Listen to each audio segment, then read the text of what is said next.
दोस्तों, स्वागत है ਤੁਹਾਡੇ ਆਪਣੇ ਚੈਨਲ ਗਗਨ ਐਜੂਕੇਸ਼ਨ ਦੇ ਉੱਪਰ। ਅੱਜ ਦੀ ਇਹ ਵੀਡੀਓਜ਼ ਉਹਨਾਂ ਸਟੂਡੈਂਟਸ ਦੇ ਲਈ ਹੈ ਜੋ ਕਿ ਮਾਸਟਰ ਕੇਡਰ ਦੀਆਂ ਪੋਸਟਾਂ ਦੀ ਤਿਆਰੀ ਕਰ ਰਹੇ ਨੇ। ਪਹਿਲਾਂ ਅਸੀਂ ਸਕੂਲ ਦੇ ਬੱਚਿਆਂ ਦੇ ਲਈ ਵੀਡੀਓਜ਼ ਤਿਆਰ ਕਰ ਰਹੇ ਸੀ, ਪਰ ਹੁਣ ਕਿਉਂਕਿ ਬਹੁਤ ਸਾਰੇ ਜਿਹੜੇ ਕੋਚਿੰਗ ਸੈਂਟਰਸ ਨੇ ਉਹ ਪੇਡ ਕੋਚਿੰਗ ਦੇ ਰਹੇ ਨੇਗੇ ਬੱਚਿਆਂ ਨੂੰ, ਤਾਂ ਅਸੀਂ ਇੱਕ ਇਨੀਸ਼ੀਏਟਿਵ ਲੈ ਕੇ ਆਏ ਹਾਂ ਕਿ ਸਾਡੇ YouTube ਚੈਨਲ ਤੇ ਤੁਹਾਨੂੰ SST ਦੇ ਰਿਗਾਰਡਿੰਗ ਜਿਹੜੇ ਬੱਚੇ SST ਨਾਲ ਸੰਬੰਧਿਤ ਨੇ, SST ਦੀਆਂ ਪੋਸਟਾਂ ਦੀ ਤਿਆਰੀ ਕਰ ਰਹੇ ਨੇ, ਉਹਨਾਂ ਨੂੰ ਫ੍ਰੀ ਵੀਡੀਓਜ਼ ਮਿਲਣਗੀਆਂ। ਇਹਦੇ ਵਿੱਚ ਅਸੀਂ ਅਲੱਗ-ਅਲੱਗ ਸਬਜੈਕਟ ਜਿਵੇਂ history, geography, political science, economics, ਇਹਨਾਂ ਦੀਆਂ ਵੀਡੀਓਜ਼ ਤਿਆਰ ਕਰਾਂਗੇ। ਅਤੇ ਸਭ ਤੋਂ ਪਹਿਲਾਂ ਉਹਨਾਂ ਦਾ ਜਿਹੜਾ ਮੇਨ ਕੋਰਸ ਹੈ ਉਹਨੂੰ ਕਰਨ ਤੋਂ ਪਹਿਲਾਂ ਅਸੀਂ NCERT ਦੀਆਂ ਵੀਡੀਓਜ਼ ਲੈ ਕੇ ਆ ਰਹੇ ਹੈਗੇ। ਵੈਸੇ ਹਿੰਦੀ ਤੇ ਤੁਹਾਨੂੰ ਹਿੰਦੀ ਦੇ ਵਿੱਚ ਬਹੁਤ ਮਿਲ ਜਾਣਗੀਆਂ YouTube ਦੇ ਉੱਪਰ, ਪਰ ਅਸੀਂ NCERT ਦੀਆਂ ਜਿਹੜੀਆਂ ਬੁੱਕਸ ਨੇ ਉਹਨਾਂ ਨੂੰ ਥੋਰਲੀ ਸਟੱਡੀ ਕਰਕੇ ਉਹਨਾਂ ਦੇ ਪੰਜਾਬੀ ਦੇ ਵਿੱਚ ਸ਼ਾਰਟ ਨੋਟਸ ਤਿਆਰ ਕੀਤੇ ਨੇ ਅਤੇ ਉਹਨਾਂ ਦੇ ਹੀ ਅਸੀਂ ਜਿਹੜੀਆਂ ਵੀਡੀਓਜ਼ ਨੇ ਉਹ ਬਣਾਈਆਂ ਨੇਗੀਆਂ, ਤਾਂ ਕਿ ਤੁਹਾਨੂੰ ਜ਼ਿਆਦਾ ਜਿਹੜਾ ਹੈਗਾ ਮੱਥਾ ਨਾ ਮਾਰਨਾ ਪਵੇ ਕਿਤਾਬਾਂ ਦੇ ਵਿੱਚ। ਤੁਸੀਂ ਆਸਾਨੀ ਨਾਲ ਜਿਹੜੀਆਂ ਇੰਪੋਰਟੈਂਟ ਚੀਜ਼ਾਂ ਨੇ, ਇੰਪੋਰਟੈਂਟ ਟੌਪਿਕਸ ਨੇ, ਉਹਨਾਂ ਨੂੰ ਅਸੀਂ ਲੈ ਲਿਆ ਹੈਗਾ NCERT ਦੇ ਵਿੱਚੋਂ, ਅਤੇ ਉਹ ਤੁਹਾਡੇ ਸਾਹਮਣੇ ਅਸੀਂ ਇਹਨਾਂ ਵੀਡੀਓਜ਼ ਦੇ ਰੂਪ ਦੇ ਵਿੱਚ ਲੈ ਕੇ ਆਏ ਹਾਂ। ਇਸ ਦੇ ਨਾਲ ਹੀ ਅਸੀਂ ਸਾਡੀ PDF ਦਾ ਲਿੰਕ ਵੀ ਤੁਹਾਨੂੰ ਦੇ ਦੇਵਾਂਗੇ। ਜੇ ਕਿਸੇ ਬੱਚੇ ਨੂੰ ਸੌਫਟ ਨੋਟਸ ਚਾਹੀਦੇ ਨੇਗੇ ਤਾਂ ਉਹ ਉਹਨਾਂ PDFs ਨੂੰ ਡਾਊਨਲੋਡ ਕਰ ਸਕਦਾ ਹੈ, ਪ੍ਰਿੰਟ ਵੀ ਕਰਵਾ ਸਕਦੇ ਹੋ ਤੁਸੀਂ ਉਸ ਤੋਂ ਬਾਅਦ ਹਾਰਡ ਕਾਪੀ ਦੇ ਵਿੱਚ। ਤਾਂ ਅੱਜ ਦੀ ਜਿਹੜੀ ਸਾਡੀ ਵੀਡੀਓ ਹੈ, ਪਹਿਲੀ ਵੀਡੀਓ ਅਸੀਂ ਲੈ ਕੇ ਆਏ ਹਾਂ, ਉਹ ਹਿਸਟਰੀ ਦੇ ਨਾਲ ਸੰਬੰਧਿਤ ਹੋਵੇਗੀ। ਹਿਸਟਰੀ ਦਾ ਕੋਰਸ ਅਸੀਂ ਪਹਿਲਾਂ ਪੂਰਾ ਕਰਾਂਗੇ ਅਤੇ ਉਸ ਤੋਂ ਬਾਅਦ ਅਸੀਂ ਜਿਓਗ੍ਰਾਫੀ ਨੂੰ ਸ਼ੁਰੂ ਕਰਾਂਗੇ। ਜਿਓਗ੍ਰਾਫੀ ਤੋਂ ਬਾਅਦ ਪੋਲੀਟੀਕਲ ਸਾਇੰਸ, ਫਿਰ ਇਕਨੋਮਿਕਸ। ਤਾਂ ਹਿਸਟਰੀ ਦੇ ਵਿੱਚ NCERT ਦੇ ਜਿਹੜੀਆਂ ਬੁੱਕਸ ਨੇਗੀਆਂ 6th 7th 8th 9th 10th ਇਹਨਾਂ ਨੂੰ ਕਵਰ ਕਰਾਂਗੇ। ਤਾਂ 6th ਕਲਾਸ ਤੋਂ ਸ਼ੁਰੂ ਕਰਦੇ ਹਾਂ। 6th ਕਲਾਸ ਦੀ ਜਿਹੜੀ NCERT ਹੈ ਉਹਨੂੰ ਅਸੀਂ 2 ਪਾਰਟਸ ਦੇ ਵਿੱਚ ਤੁਹਾਡੇ ਸਾਹਮਣੇ ਲੈ ਕੇ ਆਵਾਂਗੇ। ਪਹਿਲੇ 6 ਚੈਪਟਰ ਪਹਿਲੀ ਵੀਡੀਓਜ਼ ਦੇ ਵਿੱਚ ਅਤੇ ਬਾਅਦ ਵਾਲੇ ਜਿਹੜੇ ਚੈਪਟਰ ਨੇ ਉਹ ਸੈਕਿੰਡ ਵੀਡੀਓ ਦੇ ਵਿੱਚ ਅਸੀਂ ਕਵਰ ਕਰਾਂਗੇ। ਤਾਂ ਸ਼ੁਰੂ ਕਰਦੇ ਹਾਂ ਜੀ ਅੱਜ ਸਾਡੀ ਪਹਿਲੀ ਵੀਡੀਓ, ਜਿਹਦੇ ਵਿੱਚ ਅਸੀਂ NCERT ਕਲਾਸ 6th ਹਿਸਟਰੀ ਦੇ ਪਹਿਲੇ 6 ਜਿਹੜੇ ਲੈਸਨ ਨੇ ਉਹਨਾਂ ਨੂੰ ਕਵਰ ਕਰਾਂਗੇ। ਇੰਪੋਰਟੈਂਟ ਟੌਪਿਕਸ ਅਸੀਂ ਲਏ ਹੋਏ ਨੇਗੇ। ਉਮੀਦ ਕਰਦੇ ਹਾਂ ਕਿ ਤੁਹਾਨੂੰ ਪਸੰਦ ਆਵੇਗੀ ਵੀਡੀਓ। ਅਤੇ ਵੀਡੀਓ ਸ਼ੁਰੂ ਕਰਨ ਤੋਂ ਪਹਿਲਾਂ ਇੱਕ ਛੋਟੀ ਜਿਹੀ ਰਿਕੁਐਸਟ ਕਿ ਸਾਡੇ ਚੈਨਲ ਗਗਨ ਐਜੂਕੇਸ਼ਨ ਨੂੰ ਵੱਧ ਤੋਂ ਵੱਧ ਸਬਸਕ੍ਰਾਈਬ ਕਰੋ ਅਤੇ ਇਸ ਤੋਂ ਬਾਅਦ ਸ਼ੇਅਰ ਵੀ ਕਰੋ ਦੂਸਰੇ ਬੱਚਿਆਂ ਨਾਲ ਜਿਹੜੇ ਹੋਰ ਇਸ ਤਰ੍ਹਾਂ ਦੀਆਂ ਜਿਹੜੇ ਕੰਪੀਟੀਟਿਵ ਐਗਜ਼ਾਮਸ ਨੇ ਉਹਨਾਂ ਦੀ ਤਿਆਰੀ ਕਰ ਰਹੇ ਨੇ। ਤਾਂ ਸ਼ੁਰੂ ਕਰਦੇ ਹਾਂ ਜੀ। ਸਾਡਾ ਅੱਜ ਦੀ ਜਿਹੜੀ ਵੀਡੀਓ ਹੈ ਹਿਸਟਰੀ ਕਲਾਸ 6th। ਤਾਂ ਸਭ ਤੋਂ ਪਹਿਲਾਂ ਇੰਟਰੋਡਕਸ਼ਨ, ਜੋ ਕਿ ਫਸਟ ਲੈਸਨ ਹੈ ਸਾਡਾ ਹਿਸਟਰੀ ਦਾ, ਉਹਦੇ ਵਿੱਚੋਂ ਲਈ ਗਈ ਹੈ। ਇਹਦੇ ਵਿੱਚ ਅਸੀਂ ਸਾਡੇ ਦੇਸ਼ ਬਾਰੇ ਦੱਸਿਆ ਗਿਆ ਕਿ ਸਾਡੇ ਦੇਸ਼ ਦੀ ਹਿਸਟਰੀ ਕਿਸ ਤਰ੍ਹਾਂ ਸ਼ੁਰੂ ਹੁੰਦੀ ਹੈਗੀ। ਅਸੀਂ ਜਾਣਦੇ ਹਾਂ ਕਿ ਸਾਡੇ ਦੇਸ਼ ਲਈ ਬਹੁਤ ਸਾਰੇ ਜਿਹੜੇ ਨਾਮ ਨੇਗੇ ਉਹਨਾਂ ਦਾ ਇਸਤੇਮਾਲ ਕੀਤਾ ਜਾਂਦਾ ਹੈ। ਅੱਜ ਦੇ ਟਾਈਮ ਦੇ ਵਿੱਚ ਅਸੀਂ ਦੇਖੀਏ ਤਾਂ ਸਾਡੇ ਦੇਸ਼ ਦੇ ਲਈ ਇੰਡੀਆ, ਜਿਹੜਾ ਕਿ ਇੱਕ ਇੰਟਰਨੈਸ਼ਨਲੀ ਲਿਆ ਜਾਣ ਵਾਲਾ ਨਾਮ ਹੈਗਾ, ਭਾਰਤ, ਇਹਨਾਂ ਨਾਮਾਂ ਦਾ ਇਸਤੇਮਾਲ ਕੀਤਾ ਜਾਂਦਾ ਹੈ। ਕਈ ਲੋਕ ਇਸ ਨੂੰ ਹਿੰਦੁਸਤਾਨ ਦੇ ਨਾਮ ਨਾਲ ਵੀ ਜਾਣਦੇ ਨੇ, ਪਰ ਇੰਡੀਆ ਅਤੇ ਭਾਰਤ ਜਿਹੜੇ ਕਿ ਸਾਡੇ ਕੌਨਸਟੀਟਿਊਸ਼ਨਲ ਨੇਮ ਨੇ ਉਹਨਾਂ ਨਾਮਾਂ ਨਾਲ ਸਾਡੇ ਦੇਸ਼ ਨੂੰ ਜਾਣਿਆ ਜਾਂਦਾ ਹੈਗਾ। ਜੇ ਅਸੀਂ ਇਹਨਾਂ ਸ਼ਬਦਾਂ ਦੀ ਗੱਲ ਕਰੀਏ ਤਾਂ ਇੰਡੀਆ ਸ਼ਬਦ ਹੈ ਜਿਹੜਾ ਉਹ ਇੰਡਸ ਤੋਂ ਨਿਕਲਿਆ ਹੈਗਾ। ਇੰਡਸ ਕੀ ਸੀ? ਅਸੀਂ ਜਾਣਦੇ ਹਾਂ ਕਿ ਇੰਗਲਿਸ਼ ਦੇ ਵਿੱਚ ਸਿੰਧੂ ਨਦੀ ਨੂੰ ਇੰਡਸ ਰਿਵਰ ਦੇ ਨਾਮ ਨਾਲ ਜਾਣਿਆ ਜਾਂਦਾ ਹੈ। ਤਾਂ ਇੰਡਸ ਤੋਂ ਬਣਿਆ ਜੀ ਇੰਡੀਆ, ਜਿਸ ਨੂੰ ਸੰਸਕ੍ਰਿਤ ਦੇ ਵਿੱਚ ਸਿੰਧੂ ਕਿਹਾ ਜਾਂਦਾ ਹੈ, ਕਿਉਂਕਿ ਪੁਰਾਣੇ ਸਮੇਂ ਦੇ ਵਿੱਚ ਬਹੁਤ ਸਾਰੇ ਜਿਹੜੇ ਬਾਹਰਲੇ ਲੋਕ ਸੀ, ਵਿਦੇਸ਼ੀ ਲੋਕ ਸੀ, ਉਹ ਸਾਡੇ ਦੇਸ਼ ਦੇ ਵਿੱਚ ਆਏ, ਨਾਰਥ ਸਾਈਡ ਵੱਲੋਂ ਆਉਂਦੇ ਸੀ ਅਕਸਰ, ਤਾਂ ਉਹ ਸਿੰਧੂ ਨਦੀ ਨੂੰ ਪਾਰ ਕਰਦੇ ਸੀ। ਜਿਵੇਂ ਹੀ ਉਹ ਸਿੰਧੂ ਨਦੀ ਨੂੰ ਪਾਰ ਕਰਦੇ ਸੀ ਜਾਂ ਉੱਥੇ ਪਹੁੰਚਦੇ ਸੀ ਤਾਂ ਉਹ ਆਪਣੀਆਂ ਅਲੱਗ-ਅਲੱਗ ਭਾਸ਼ਾਵਾਂ ਦੇ ਵਿੱਚ ਇਸ ਨਦੀ ਦੇ ਅਲੱਗ-ਅਲੱਗ ਨਾਮ ਰੱਖ ਦਿੰਦੇ ਸੀ ਅਤੇ ਇਸ ਨਦੀ ਦੇ ਜਿਹੜੇ ਆਲੇ ਦੁਆਲੇ ਰਹਿਣ ਵਾਲੇ ਲੋਕ ਨੇ ਉਹਨਾਂ ਦੇ ਨਾਮ ਵੀ ਇਸ ਨਦੀ ਨਾਲ ਸੰਬੰਧਿਤ ਉਹ ਰੱਖਦੇ ਸੀ। ਅਤੇ ਬਾਅਦ ਦੇ ਵਿੱਚ ਇਸੇ ਤਰ੍ਹਾਂ ਹੀ ਸਾਡੇ ਦੇਸ਼ ਦਾ ਨਾਮ ਹੈ ਜਿਹੜਾ ਉਹ ਇੰਡੀਆ ਪਿਆ ਹੈਗਾ।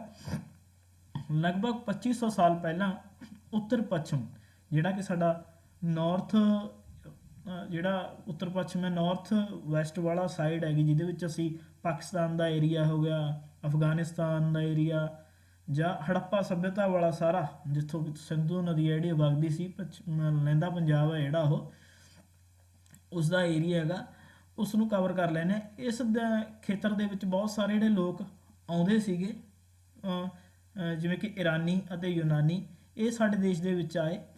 ਇਹਨਾਂ ਨੇ ਆਪਣੇ ਆਪਣੇ ਹਿਸਾਬ ਦੇ ਨਾਲ ਇੱਥੋਂ ਇਸ ਨਦੀ ਦੇ ਆਲੇ ਦੁਆਲੇ ਜਿਹੜੇ ਰਹਿਣ ਵਾਲੇ ਲੋਕ ਨੇ ਉਹਨਾਂ ਦੇ ਨਾਮ ਰੱਖੇ।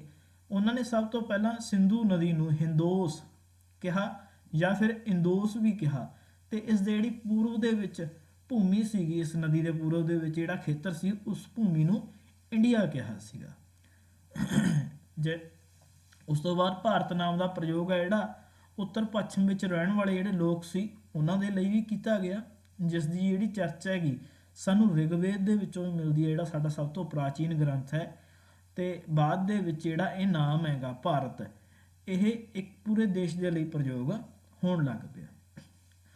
ਉਦੋਂ ਕੁਝ ਜਿਹੜੀਆਂ ਚੀਜ਼ਾਂ ਲਿਖੀਆਂ ਜਾਂਦੀਆਂ ਸੀ ਉਹਨਾਂ ਨੂੰ ਕਿਵੇਂ ਲਿਖਿਆ ਜਾਂਦਾ ਸੀਗਾ, ਹੱਥਾਂ ਦੇ ਨਾਲ ਲਿਖਿਆ ਜਾਂਦਾ ਸੀਗਾ। ਇੱਕ ਖਾਸ ਤਰ੍ਹਾਂ ਦੇ ਪੱਤਿਆਂ ਤੇ ਉਹਨਾਂ ਨੂੰ ਲਿਖਿਆ ਜਾਂਦਾ ਸੀ, ਤੇ ਹੱਥਾਂ ਦੇ ਨਾਲ ਜਿਹੜੀਆਂ ਲਿਖੀਆਂ ਗਈਆਂ ਪੁਸਤਕਾਂ ਨੇ ਇਹਨਾਂ ਨੂੰ ਪਾਂਡੂਲਿਪੀ ਕਿਹਾ ਜਾਂਦਾ ਸੀ। ਪਾਂਡੂਲਿਪੀ ਮੀਨਸ ਹੱਥ ਨਾਲ ਲਿਖੀ ਗਈ ਪੁਸਤਕ, ਤੇ ਇੰਗਲਿਸ਼ ਦੇ ਵਿੱਚ ਇਹਨਾਂ ਨੂੰ ਮੈਨੂਸਕ੍ਰਿਪਟ ਕਿਹਾ ਗਿਆ ਹੈ, ਜਿਸ ਦੇ ਵਿੱਚ ਮੈਨੂ ਦਾ ਜਿਹੜਾ ਅਰਥ ਹੈ ਉਹ ਹੱਥ, ਤੇ ਸਕ੍ਰਿਪਟ ਮੀਨਸ ਲਿਖਤ, ਹੱਥ ਨਾਲ ਲਿਖੀ ਗਈ ਕੋਈ ਵੀ ਚੀਜ਼। ਇਹ ਪਾਂਡੂਲਿਪੀਆਂ ਇੱਕ ਖਾਸ ਤਰ੍ਹਾਂ ਦੇ ਪੱਤਿਆਂ ਤੇ ਬਣਾਈਆਂ ਜਾਂਦੀਆਂ ਸੀ। ਇਹ ਤਾੜ ਪੱਤਰਾਂ, ਜਿਹੜੇ ਤਾੜ ਹਿਮਾਲਿਆ ਖੇਤਰ ਦੇ ਵਿੱਚ ਇੱਕ ਜਿਹੜਾ ਕਿ ਦਰਖਤ ਹੈਗਾ ਭੁਰਜ, ਉਹ ਉਸ ਦੀ ਜਿਹੜੀ ਖੱਲ ਹੈਗੀ ਉਹਨੂੰ ਕੱਟ ਕੇ ਉਸ ਤੋਂ ਵਿਸ਼ੇਸ਼ ਤਰੀਕੇ ਨਾਲ ਇੱਕ ਭੋਜ ਤਿਆਰ ਕੀਤੇ ਜਾਂਦੇ ਸੀ, ਪੱਤਰ ਤਿਆਰ ਕੀਤੇ ਜਾਂਦੇ ਸੀਗੇ, ਤੇ ਉਹਨਾਂ ਪੱਤਰਾਂ ਤੇ ਇਸ ਜਿਹੜੀਆਂ ਕਿ ਚੀਜ਼ਾਂ ਸੀਗੀਆਂ ਉਹ ਲਿਖੀਆਂ ਜਾਂਦੀਆਂ ਸੀਗੀਆਂ, ਪਾਂਡੂਲਿਪੀਆਂ ਲਿਖੀਆਂ ਜਾਂਦੀਆਂ ਸੀ। ਤਾਂ ਭੁਰਜ ਨਾਮਕ ਦਰਖਤ ਦੀ ਖੱਲ ਤੋਂ ਵਿਸ਼ੇਸ਼ ਤਰੀਕੇ ਨਾਲ ਤਿਆਰ ਹੁੰਦੇ ਸੀਗੇ।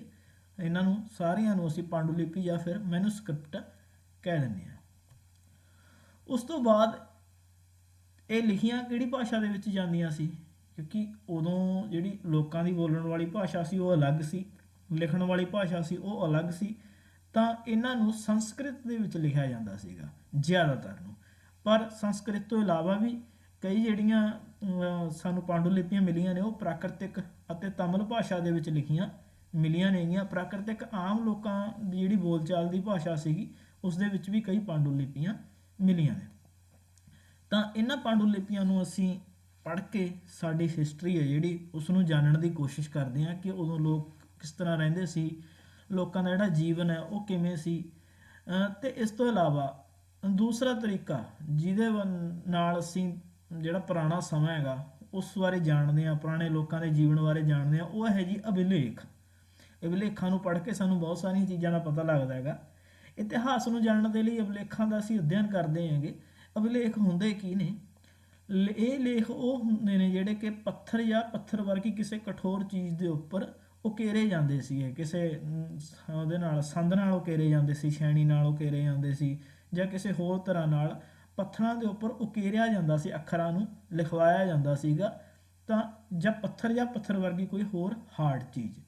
ਇਹ ਜਿਹੜੇ ਅਭਿਲੇਖ ਸੀ ਇਹ ਜ਼ਿਆਦਾਤਰ ਸ਼ਾਸਕਾਂ ਦੁਆਰਾ, ਰਾਜਿਆਂ ਦੁਆਰਾ ਲਿਖਵਾਏ ਜਾਂਦੇ ਸੀਗੇ। ਇਹ ਤਾਂ ਲਿਖਵਾਏ ਜਾਂਦੇ ਸੀ ਤਾਂ ਕਿ ਜਿਹੜੇ ਲੋਕ ਸੀ ਉਹ ਇਹਨਾਂ ਨੂੰ ਪੜ੍ਹ ਸਕਣ।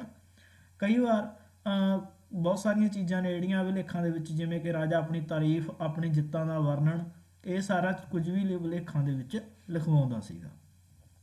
ਤਾਂ ਅਭਿਲੇਖਾਂ ਨੂੰ ਪੜ੍ਹ ਕੇ ਵੀ ਸਾਨੂੰ ਉਹਨਾਂ ਦੇ ਜੀਵਨ ਬਾਰੇ, ਲੋਕਾਂ ਦੇ ਜੀਵਨ ਬਾਰੇ, ਰਾਜਿਆਂ ਦੇ ਜੀਵਨ ਬਾਰੇ ਜਿਹੜਾ ਪਤਾ ਲੱਗਦਾ ਹੈਗਾ।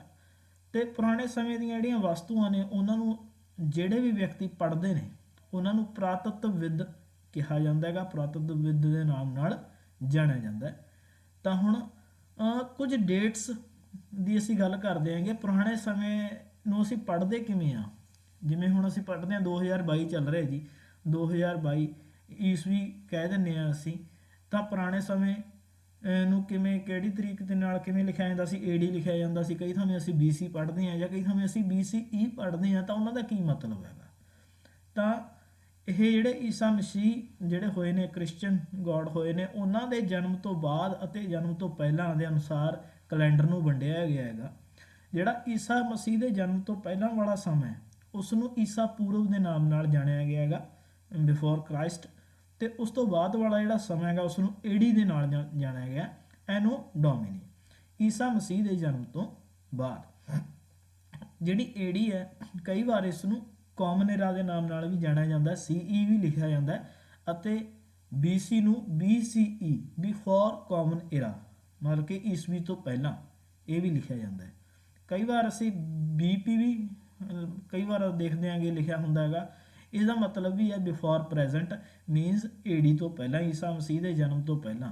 तो ये AD और CE ये इक्को समय में डिनोट करते हैं, ईसा मसीह के जन्म तो बाद वाला BC BCE या फिर BP यह ईसा मसीह के जन्म तो पहला वाले समय में डिनोट करते हैं। इस तो इलावा जोड़े अभिलेख ने साढ़े इंडिया के तो मिले ही ने, पर इंडिया तो बिना भी बहुत सारे जोड़े बाहरले कंट्रीज़ ने जिवें मैसोपोटामिया सभ्यता हो गई सी, उत्थे बहुत सारे इस तरह के अभिलेख मिले ने या इस तरह दी चीज़ां मिलियां ने जिहड़ियां कि साडियां हड़प्पा सभ्यता नाल बहुत ज़्यादा मिलदियां जुलदियां सी, जिस तो पता लगदा हैगा कि पुराने समय दे विच इन्हां सभ्यतावां दा आपसी वपारिक जां होर तरह के काफ़ी संबंध सीगे, एक दूसरे नाल मिलदे जुलदे सी लोग, वपार हुंदा सी। इस तरह मिस्र जिहड़ा इजिप्ट कंट्री है उसके उत्तरी तट के उपर रोसेटा नामक एक कस्बा है, एक पिंड वसिया होया है। इत्थे एक ऐसा अभिलेख पत्थर मिलेगा जिसते एक ही लेख नूं 3 अलग अलग भाषावां अते लिपियां दे विच लिखिया होया है। ते ये जिहड़ियां भाषावां ने अते लिपियां ने साडे देश दी जिहड़ी भाषा सी उस समय जां लिपि सी उन्हां दे नाल काफ़ी मिलदियां जुलदियां ने। इस तो इलावा कुछ इंपॉर्टेंट डेट्स की असीं गल करते हैं। फस्ट लैसन दे विचों खेती का आरंभ कदों होया जी? 8000 साल पहला खेती का आरंभ होया सी। सिंधु घाटी की सभ्यता का पहला नगर कदों वसाया जां वसिया? तो 4700 साल पहला। ये बारे अगे भी असीं गल करांगे। गंगा घाटी के नगर मगध का वड्डा राज, मगध कदों होया सीगा? 2500 साल पहला जिहड़ा मगध है वो होंद दे विच आया सी। तो हुण सैकेंड लैसन शुरू करते हैं जी असीं 6th क्लास का। ਇਹਦੇ ਵਿੱਚ ਲੋਕਾਂ ਦੇ ਜੀਵਨ ਬਾਰੇ ਗੱਲ ਕੀਤੀ ਗਈ ਹੈ, ਜਿਵੇਂ ਕਿ ਪੁਰਾਣੇ ਸਮੇਂ ਦੇ ਵਿੱਚ ਜਿਹੜੇ ਬਿਲਕੁਲ ਸਟਾਰਟਿੰਗ ਦੇ ਵਿੱਚ ਲੋਕ ਸੀ ਉਹਨਾਂ ਨੂੰ ਅਸੀਂ ਆਖੇਟਕ ਜਾਂ ਫਿਰ ਖਾਦ ਸੰਗ੍ਰਹਿਕ ਦੇ ਨਾਮ ਨਾਲ ਜਾਣਦੇ ਹਾਂ, ਕਿਉਂਕਿ ਉਹ ਆਪਣਾ ਖਾਣਾ ਜਿਹੜਾ ਉਹ ਇਕੱਠਾ ਕਰਦੇ ਹੁੰਦੇ ਸੀ, ਇੱਕ ਜਗ੍ਹਾ ਤੋਂ ਦੂਸਰੀ ਜਗ੍ਹਾ ਘੁੰਮਦੇ ਫਿਰਦੇ ਰਹਿੰਦੇ ਸੀਗੇ। ਭੋਜਨ ਇਕੱਠਾ ਕਰਨ ਦੀ ਇਸ ਤਰਕੀਬ ਦੇ ਕਾਰਨ ਹੀ ਉਹਨਾਂ ਦਾ ਜਿਹੜਾ ਇਹ ਨਾਮ ਹੈ ਉਹ ਪਿਆ ਹੈਗਾ। ਘੁਮੱਕੜ ਪ੍ਰਜਾਤੀ ਦੇ ਲੋਕ ਸੀ, ਘੁੰਮਦੇ ਰਹਿੰਦੇ ਸੀ ਇੱਕ ਜਗ੍ਹਾ ਤੋਂ ਦੂਸਰੀ ਜਗ੍ਹਾ, शिकार करते ਸੀਗੇ। शिकार ਕਰਨ ਦੇ ਲਈ ਪੱਥਰਾਂ ਦਾ ਇਸਤੇਮਾਲ ਕੀਤਾ ਜਾਂਦਾ ਸੀ, ਹੱਡੀਆਂ ਦਾ ਇਸਤੇਮਾਲ ਕੀਤਾ ਜਾਂਦਾ ਸੀ ਅਤੇ ਕਈ ਵਾਰ ਲੱਕੜ ਦੇ ਜਿਹੜੇ ਔਜ਼ਾਰ ਨੇ ਉਹ ਵੀ ਬਣਾਏ ਜਾਂਦੇ ਸੀ। ਤੇ ਇਹਨਾਂ ਦੇ ਵਿੱਚੋਂ ਪੱਥਰਾਂ ਦੇ ਔਜ਼ਾਰ ਸਾਨੂੰ ਹਜੇ ਵੀ ਬਹੁਤ ਥਾਵਾਂ ਤੋਂ ਜਿਹੜੇ ਮਿਲੇ ਨੇ ਖੋਜ ਦੇ ਰੂਪ ਦੇ ਵਿੱਚ, ਜਿਸ ਤੋਂ ਪਤਾ ਲੱਗਦਾ ਕਿ ਇਹਨਾਂ ਹਥਿਆਰਾਂ ਦਾ ਇਹ ਇਸਤੇਮਾਲ ਸ਼ਿਕਾਰ ਕਰਨ ਦੇ ਲਈ ਕਰਦੇ ਸੀ। ਉਸ ਤੋਂ ਬਾਅਦ ਇੱਕ ਇੰਪੋਰਟੈਂਟ ਟਰਮ ਹੈ ਜੀ ਸ਼ੈਲ ਚਿੱਤਰ। ਸ਼ੈਲ ਚਿੱਤਰ ਕੀ ਹੁੰਦਾ ਹੈਗਾ? कुछ गुफावां मिलियां ने पुराने समय दियां, जिन्हां गुफावां दे विच ये लोग रहिंदे सी, उत्थों दीयां दीवारां दे उपर ये अलग अलग प्रकार दे चित्र बनाते सीगे, डायग्राम बनाते सी, ते इन्हां चित्रां नूं डायग्राम्स नूं ही शैल चित्र कहा गया। जिवें कि भीमबेटका एक नव भाषणक पुरा स्थल हैगा। इत्थों भीमबेटका दे विचों मध्य प्रदेश दे विचों बहुत सारियां जिहड़ियां गुफावां मिलियां ने। इन्हां गुफावां दीयां कंधां दे उपर बहुत सारे जिहड़े शैल चित्र ने वो देखण नूं मिले नेगे। पुरा स्थल की हुंदा हैगा? पुरा स्थल उन्हां स्थानां नूं कहा जांदा है जिथे काफ़ी मात्रा दे विच औजार, बर्तन या फिर इमारतां दे अवशेष है जिहड़े वो मिले होण, उन्हां स्थानां नूं पुरा स्थल कहा जांदा है। आ एक शैल चित्र दी जिहड़ी पिक्चर है इत्थे दित्ती गई हैगी, जिहड़ा कि गुफावां दे विच इस तरह दीयां आकृतियां अक्सर देखण नूं मिलदियां सी उन्हां जिहड़े समय दे लोकां दीयां गुफावां सीगीआं। इस तो इलावा कुरनूल जिहड़ी गुफा हैगा गुफा सी, उत्थे भी बहुत सारे जिहड़े राख दे अवशेष मिले ने। इह तों पता लगदा कि अग दी वरतों ਉਹ ਲੋਕ ਕਰਨਾ ਜਾਣਦੇ ਸੀ। ਨਾਮ ਅਤੇ ਤਰੀਕਾ। ਆਰੰਭਕ ਕਾਲ ਨੂੰ ਪੁਰਾਪਾਸ਼ਾਣ ਕਾਲ ਕਿਹਾ ਜਾਂਦਾ ਸੀ। ਪੁਰਾਪਾਸ਼ਾਣ ਦੋ ਸ਼ਬਦਾਂ ਤੋਂ ਮਿਲ ਕੇ ਬਣੇਗਾ, ਪੁਰਾ ਅਤੇ ਪਾਸ਼ਾਣ। ਪੁਰਾ ਦਾ मतलब है जी प्राचीन ਅਤੇ ਪਾਸ਼ਾਣ ਦਾ मतलब है पत्थर, मीनस पुराने पत्थर। ਇਹ 20 ਲੱਖ ਸਾਲ ਪਹਿਲਾਂ ਤੋਂ ਲੈ ਕੇ 12000 ਸਾਲ ਜਿਹੜਾ ਪਹਿਲਾਂ ਦਾ ਸਮਾਂ ਹੈ ਉਹ ਇਸ ਦੇ ਵਿਚਕਾਰਲੇ ਸਮੇਂ ਨੂੰ ਹੀ ਪੁਰਾਪਾਸ਼ਾਣ ਕਾਲ ਕਿਹਾ ਜਾਂਦਾ ਹੈ। 20 ਲੱਖ ਸਾਲ ਪਹਿਲਾਂ ਤੋਂ 12000 ਸਾਲ ਪਹਿਲਾਂ ਤੱਕ ਦਾ ਸਮਾਂ। ਤੇ ਇਸ ਪੂਰੇ ਪੁਰਾਪਾਸ਼ਾਣ ਕਾਲ ਨੂੰ 3 ਭਾਗਾਂ ਦੇ ਵਿੱਚ ਵੰਡਿਆ ਗਿਆ ਹੈ। ਆਰੰਭਕ ਮੱਧ ਅਤੇ ਉੱਤਰ। ਜਿਹੜੀ ਮਨੁੱਖੀ ਕਾਲ ਦੀ, ਮਨੁੱਖੀ ਹਿਸਟਰੀ ਦੀ ਜਿੰਨੀ ਵੀ ਕਹਾਣੀ ਹੈ, ਜਿੰਨੀ ਵੀ ਸਟੋਰੀ ਹੈ, ਪੂਰਾ ਇਤਿਹਾਸ ਹੈ ਜਿੰਨਾ ਵੀ ਸਾਡਾ, ਉਹ ਸਾਰਾ 99% ਲਗਭਗ ਇਸੇ ਕਾਲ ਦੇ ਵਿੱਚ ਘਟਿਆ ਹੈਗਾ। ਜ਼ਿਆਦਾਤਰ ਸਟੋਰੀ ਹੈ ਜਿਹੜੀ ਉਹ ਇਸੇ ਕਾਲ ਦੇ ਵਿੱਚੋਂ ਲਈ ਗਈ ਹੈ ਸਾਡੀ ਹਿਸਟਰੀ ਦੇ ਵਿੱਚ। ਅਤੇ ਇਸ ਤੋਂ ਇਲਾਵਾ ਜਿਹੜੇ ਕਾਲ ਦੇ ਵਿੱਚ ਬਹੁਤ ਜ਼ਿਆਦਾ ਜਿਹੜੇ ਕਿ ਇਨਵਾਇਰਮੈਂਟਲ ਚੇਂਜਸ ਹੋਈਆਂ ਸੀ, ਵਾਤਾਵਰਣੀ ਬਦਲਾਅ ਹੋਏ ਸੀ, ਉਸ ਨੂੰ ਮੈਸੋਲਿਥ ਜਾਂ ਮੱਧ ਪਾਸ਼ਾਣ ਕਾਲ ਕਿਹਾ ਗਿਆ ਹੈਗਾ।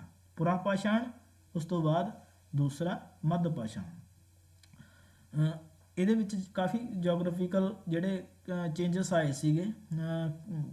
ਘਾਹ ਦੇ ਮੈਦਾਨ ਜਿਹੜੇ ਪੈਦਾ ਹੋਣ ਲੱਗੇ ਸੀ, ਜ਼ਿਆਦਾ ਘਾਹ ਦੇ ਮੈਦਾਨ ਪੈਦਾ ਹੋਣ ਨਾਲ ਪਸ਼ੂਆਂ ਦੀ ਗਿਣਤੀ ਦੇ ਵਿੱਚ ਕਾਫੀ ਵਾਧਾ ਜਿਹੜਾ ਉਹ ਹੋਇਆ ਸੀਗਾ। ਇਹ ਜਿਹੜਾ ਸਮਾਂ 12,000 ਸਾਲ ਪੂਰਵ ਤੋਂ 10,000 ਸਾਲ ਪੂਰਵ ਦਾ ਇਹ ਸਮਾਂ ਹੈਗਾ। ਇਸ ਕਾਲ ਦੇ ਜਿਹੜੇ ਔਜ਼ਾਰ ਸੀਗੇ ਉਹ ਬਹੁਤ ਛੋਟੇ ਸੀ, ਜਿਨ੍ਹਾਂ ਨੂੰ ਮਾਈਕਰੋਲਿਥ ਜਾਂ ਫਿਰ ਲਘੂ ਪਾਸ਼ਾਣ ਦੇ ਨਾਮ ਨਾਲ ਜਾਣਿਆ ਗਿਆ ਹੈਗਾ। ਅਤੇ 10,000 ਸਾਲ ਪਹਿਲਾਂ ਤੋਂ ਬਾਅਦ ਵਾਲਾ ਜਿਹੜਾ ਸਮਾਂ ਉਸ ਨੂੰ ਨਵ ਪਾਸ਼ਾਣ ਯੁੱਗ ਕਿਹਾ ਗਿਆ ਹੈ। ਤਾਂ ਇਹਦੇ ਵਿੱਚ ਅਸੀਂ ਤਿੰਨ ਚੀਜ਼ਾਂ ਦੀ ਗੱਲ ਕਰਦੇ ਹਾਂਗੇ। ਤਿੰਨ ਚੀਜ਼ਾਂ ਕਿਹੜੀਆਂ ਨੇ? ਪਹਿਲਾਂ ਪੁਰਾ ਪਾਸ਼ਾਣ ਕਾਲ 20 ਲੱਖ ਸਾਲ ਤੋਂ ਲੈ ਕੇ 12,000 ਸਾਲ ਤੱਕ ਦਾ ਸਮਾਂ, ਜਿਹਦੇ ਵਿੱਚ ਜ਼ਿਆਦਾਤਰ ਜਿਹੜੀ ਹਿਊਮਨ ਹਿਸਟਰੀ ਆ ਉਹ ਘਟਿਤ ਹੋਈ ਹੈ। ਫਿਰ ਮੱਧ ਪਾਸ਼ਾਣ ਕਾਲ, ਜਿਹਦੇ ਵਿੱਚ ਜੋਗ੍ਰਾਫੀਕਲ ਚੇਂਜਸ ਆਈਆਂ ਸੀ, ਜ਼ਿਆਦਾ ਘਾਹ ਦੇ ਮੈਦਾਨ ਜ਼ਿਆਦਾ ਪੈਦਾ ਹੋ ਗਏ ਸੀ, ਪਸ਼ੂਆਂ ਦੀ ਗਿਣਤੀ ਵਿੱਚ ਵਾਧਾ ਹੋਇਆ ਸੀ, ਛੋਟੇ ਜਿਹੜੇ ਔਜ਼ਾਰ ਨੇ ਮਾਈਕਰੋਲਿਥ ਉਹ ਮਿਲੇ ਨੇ। ਇਹਦਾ ਸਮਾਂ ਹੈਗਾ 12,000 ਸਾਲ ਪੂਰਵ ਤੋਂ 10,000 ਸਾਲ ਪੂਰਵ।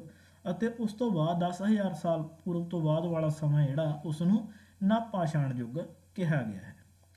ਬਦਲਦੀ ਜਲਵਾਯੂ, ਲਗਭਗ 12,000 ਸਾਲ ਪਹਿਲਾਂ ਦੁਨੀਆ ਦੀ ਜਲਵਾਯੂ ਵਿੱਚ ਬਹੁਤ ਵੱਡੇ ਬਦਲਾਅ ਹੋਏ। ਜਿਵੇਂ ਅਸੀਂ ਉੱਪਰ ਪੜ੍ਹਿਆ ਹੈਗਾ, ਗਰਮੀ ਵਧਣ ਲੱਗ ਗਈ ਸੀ। ਗਰਮੀ ਵਧਣ ਨਾਲ ਬਹੁਤ ਸਾਰੇ ਖੇਤਰਾਂ ਦੇ ਵਿੱਚ ਘਾਹ ਦੇ ਮੈਦਾਨ ਜਿਹੜੇ ਸੀ ਉਹ ਬਣਨ ਲੱਗ ਗਏ ਸੀ, ਅਤੇ ਹਿਰਨ, ਬਾਰਾਂਸਿੰਗਾ, ਭੇਡ, ਬੱਕਰੀ ਅਤੇ ਗਾਂ ਵਰਗੇ ਜਾਨਵਰਾਂ ਦੀ ਜਿਹੜੀ ਸੰਖਿਆ ਹੈਗੀ ਉਹ ਤੇਜ਼ੀ ਨਾਲ ਵੱਧ ਗਈ ਸੀ, ਕਿਉਂਕਿ ਇਹ ਘਾਹ ਦੇ ਮੈਦਾਨਾਂ ਦੇ ਉੱਪਰ ਨਿਰਭਰ ਕਰਦੇ ਨੇਗੇ ਇਹ ਜਿਹੜੇ ਜਾਨਵਰ ਨੇ। ਇਸੇ ਦੌਰਾਨ ਬਹੁਤ ਸਾਰੇ ਖੇਤਰਾਂ ਵਿੱਚ ਕੁਦਰਤੀ ਰੂਪ ਦੇ ਵਿੱਚ ਕਣਕ, ਜੌਂ, ਚਾਵਲ, ਇਹ ਜਿਹੜੀਆਂ ਫਸਲਾਂ ਸੀ ਉਹ ਪੈਦਾ ਹੋਣ ਲੱਗ ਗਈਆਂ ਸੀ। ਇਹਨਾਂ ਫਸਲਾਂ ਨੂੰ ਲੋਕ ਚੰਗੀ ਤਰ੍ਹਾਂ ਹੁਣ ਜਾਣਨ ਲੱਗ ਗਏ ਸੀਗੇ, ਕਿਉਂਕਿ ਜ਼ਿਆਦਾ ਬਹੁਤਾਤ ਦੇ ਵਿੱਚ ਹੋ ਗਈਆਂ ਸੀ, ਅਤੇ ਉਹਨਾਂ ਨੇ ਇਹਨਾਂ ਨੂੰ ਉਗਾਉਣਾ ਸ਼ੁਰੂ ਕਰ ਦਿੱਤਾ ਸੀ। ਹੌਲੀ ਹੌਲੀ ਉਹ ਜਦੋਂ ਰੈਗੂਲਰ ਇਹ ਪ੍ਰੈਕਟਿਸ ਕਰਦੇ ਰਹੇ, ਇਹਨਾਂ ਫਸਲਾਂ ਨੂੰ ਉਗਾਉਂਦੇ ਰਹੇ, ਤਾਂ ਉਹ ਇੱਕ ਕਿਸਾਨ ਦੇ ਰੂਪ ਦੇ ਵਿੱਚ ਉੱਭਰ ਕੇ ਸਾਹਮਣੇ ਆ ਗਏ। ਇਸ ਦੌਰਾਨ ਉਹਨਾਂ ਨੇ ਆਪਣੇ ਘਰਾਂ ਦੇ ਆਸ-ਪਾਸ ਚਾਰਾ ਰੱਖਣਾ ਸ਼ੁਰੂ ਕਰਤਾ, ਕਿਉਂਕਿ ਉਹ ਜਾਨਵਰ ਨੂੰ ਅਟਰੈਕਟ ਕਰਦੇ ਸੀਗੇ। ਉਹਨੂੰ ਪਤਾ ਸੀ ਕਿ ਇਹ ਜਿਹੜੇ ਜਾਨਵਰ ਨੇ ਇਸ ਤਰ੍ਹਾਂ ਦਾ ਚਾਰਾ ਖਾਂਦੇ ਨੇ, ਤਾਂ ਉਸ ਚਾਰੇ ਨੂੰ ਉਹ ਆਪਣੇ ਘਰਾਂ ਦੇ ਕੋਲ ਰੱਖਣ ਲੱਗ ਗਏ ਸੀ, ਤਾਂ ਕਿ ਜਿਹੜੇ ਜਾਨਵਰ ਨੇ ਉਹ ਉਹਨਾਂ ਦੇ ਘਰਾਂ ਵੱਲ ਆਉਣ। ਅਤੇ ਉਸ ਤੋਂ ਬਾਅਦ ਉਹਨਾਂ ਨੇ ਹੌਲੀ ਹੌਲੀ ਉਹਨਾਂ ਜਾਨਵਰਾਂ ਨੂੰ ਪਾਲਤੂ ਬਣਾਉਣਾ ਸ਼ੁਰੂ ਕਰ ਦਿੱਤਾ ਸੀ, ਅਤੇ ਉਹਨਾਂ ਨੂੰ ਪਤਾ ਲੱਗਣ ਲੱਗ ਗਿਆ ਸੀ ਕਿ ਜਾਨਵਰਾਂ ਤੋਂ ਅਸੀਂ ਕਈ ਪ੍ਰਕਾਰ ਦੇ ਜਿਹੜੇ ਪ੍ਰੋਡਕਟਸ ਹੈ ਉਹ ਲੈ ਸਕਦੇ ਹਾਂ। ਪਹਿਲਾਂ ਤਾਂ ਉਹ ਮਾਂਸ ਦੇ ਲਈ ਵਰਤਦੇ ਸੀ, ਉਸ ਤੋਂ ਬਾਅਦ ਉਹਨਾਂ ਨੇ ਦੁੱਧ ਵਗੈਰਾ ਲੈਣਾ ਵੀ ਇਹਨਾਂ ਤੋਂ ਸ਼ੁਰੂ ਕਰਤਾ ਸੀਗਾ, ਅਤੇ ਖੇਤੀ ਦੇ ਲਈ ਵੀ ਇਹਨਾਂ ਜਾਨਵਰਾਂ ਦਾ ਇਸਤੇਮਾਲ ਹੈ ਉਹ ਸ਼ੁਰੂ ਕੀਤਾ ਸੀ। ਸਭ ਤੋਂ ਪਹਿਲਾਂ ਜੰਗਲੀ ਕੁੱਤੇ ਨੂੰ ਪਾਲਤੂ ਬਣਾਇਆ ਗਿਆ ਸੀ। ਇਸ ਤੋਂ ਬਾਅਦ ਭੇਡ, ਬੱਕਰੀ, ਗਾਂ ਅਤੇ ਸੂਰ ਨੂੰ ਪਾਲਤੂ ਬਣਾਇਆ ਗਿਆ। ਇਹਨਾਂ ਜਿਹੜਾ ਜਾਨਵਰਾਂ ਦਾ ਨਾਮ ਹੈ ਉਹ ਆਉਂਦਾ ਹੈਗਾ। ਉਸ ਤੋਂ ਬਾਅਦ ਇੱਕ ਨਵੀਂ ਤਰ੍ਹਾਂ ਦੀ ਜਿਹੜੀ ਜੀਵਨ ਸ਼ੈਲੀ ਹੈ, ਲਾਈਫ ਸਟਾਈਲ ਹੈ, ਉਹ ਸ਼ੁਰੂ ਹੋਇਆ ਲੋਕਾਂ ਦਾ। ਜਿਵੇਂ ਜਿਵੇਂ ਉਹਨਾਂ ਨੂੰ ਫਸਲਾਂ ਉਗਾਉਣ ਬਾਰੇ ਪਤਾ ਲੱਗਿਆ, ਫਸਲਾਂ ਉਗਾਉਣਾ ਉਹਨਾਂ ਨੇ ਸ਼ੁਰੂ ਕੀਤਾ। ਉਸ ਤੋਂ ਬਾਅਦ ਉਹਨਾਂ ਨੂੰ ਫਸਲਾਂ ਦੀ ਸਾਂਭ ਸੰਭਾਲ ਦੇ ਲਈ ਵੀ ਉਹਨਾਂ ਨੂੰ ਕੁਝ ਚਾਹੀਦਾ ਸੀ, ਤਾਂ ਉਹਨਾਂ ਨੇ ਟੋਕਰੀਆਂ ਬਣਾਉਣੇ ਸ਼ੁਰੂ ਕਰ ਦਿੱਤੇ, ਤਾਂ ਜਿਨ੍ਹਾਂ ਦੇ ਵਿੱਚ ਉਹ ਜਿਹੜੀ ਫਸਲ ਹੈ ਉਸ ਨੂੰ ਸਾਂਭ ਕੇ ਰੱਖ ਸਕਣ। ਜਿਹੜੇ ਸਾਡੇ ਪੁਰਾਤਤਵਵਿਦ ਨੇ ਉਹਨਾਂ ਨੂੰ ਕੁਝ ਪੁਰਾਣੇ ਸਥਾਨਾਂ ਤੋਂ ਝੋਪੜੀਆਂ ਦੇ ਘਰਾਂ ਦੇ ਨਿਸ਼ਾਨ ਮਿਲੇ ਨੇ, ਜਿਵੇਂ ਕਿ ਬੁਰਜਹੋਮ ਕਸ਼ਮੀਰ ਹੈ। ਕਸ਼ਮੀਰ ਦੇ ਵਿੱਚ ਇੱਕ ਜਗ੍ਹਾ ਹੈ ਬੁਰਜਹੋਮ, ਉੱਥੇ ਕੀ ਕਰਦੇ ਸੀ ਲੋਕ? ਟੋਏ ਪੱਟ ਕੇ ਥੱਲੇ ਘਰ ਬਣਾ ਲੈਂਦੇ ਸੀ।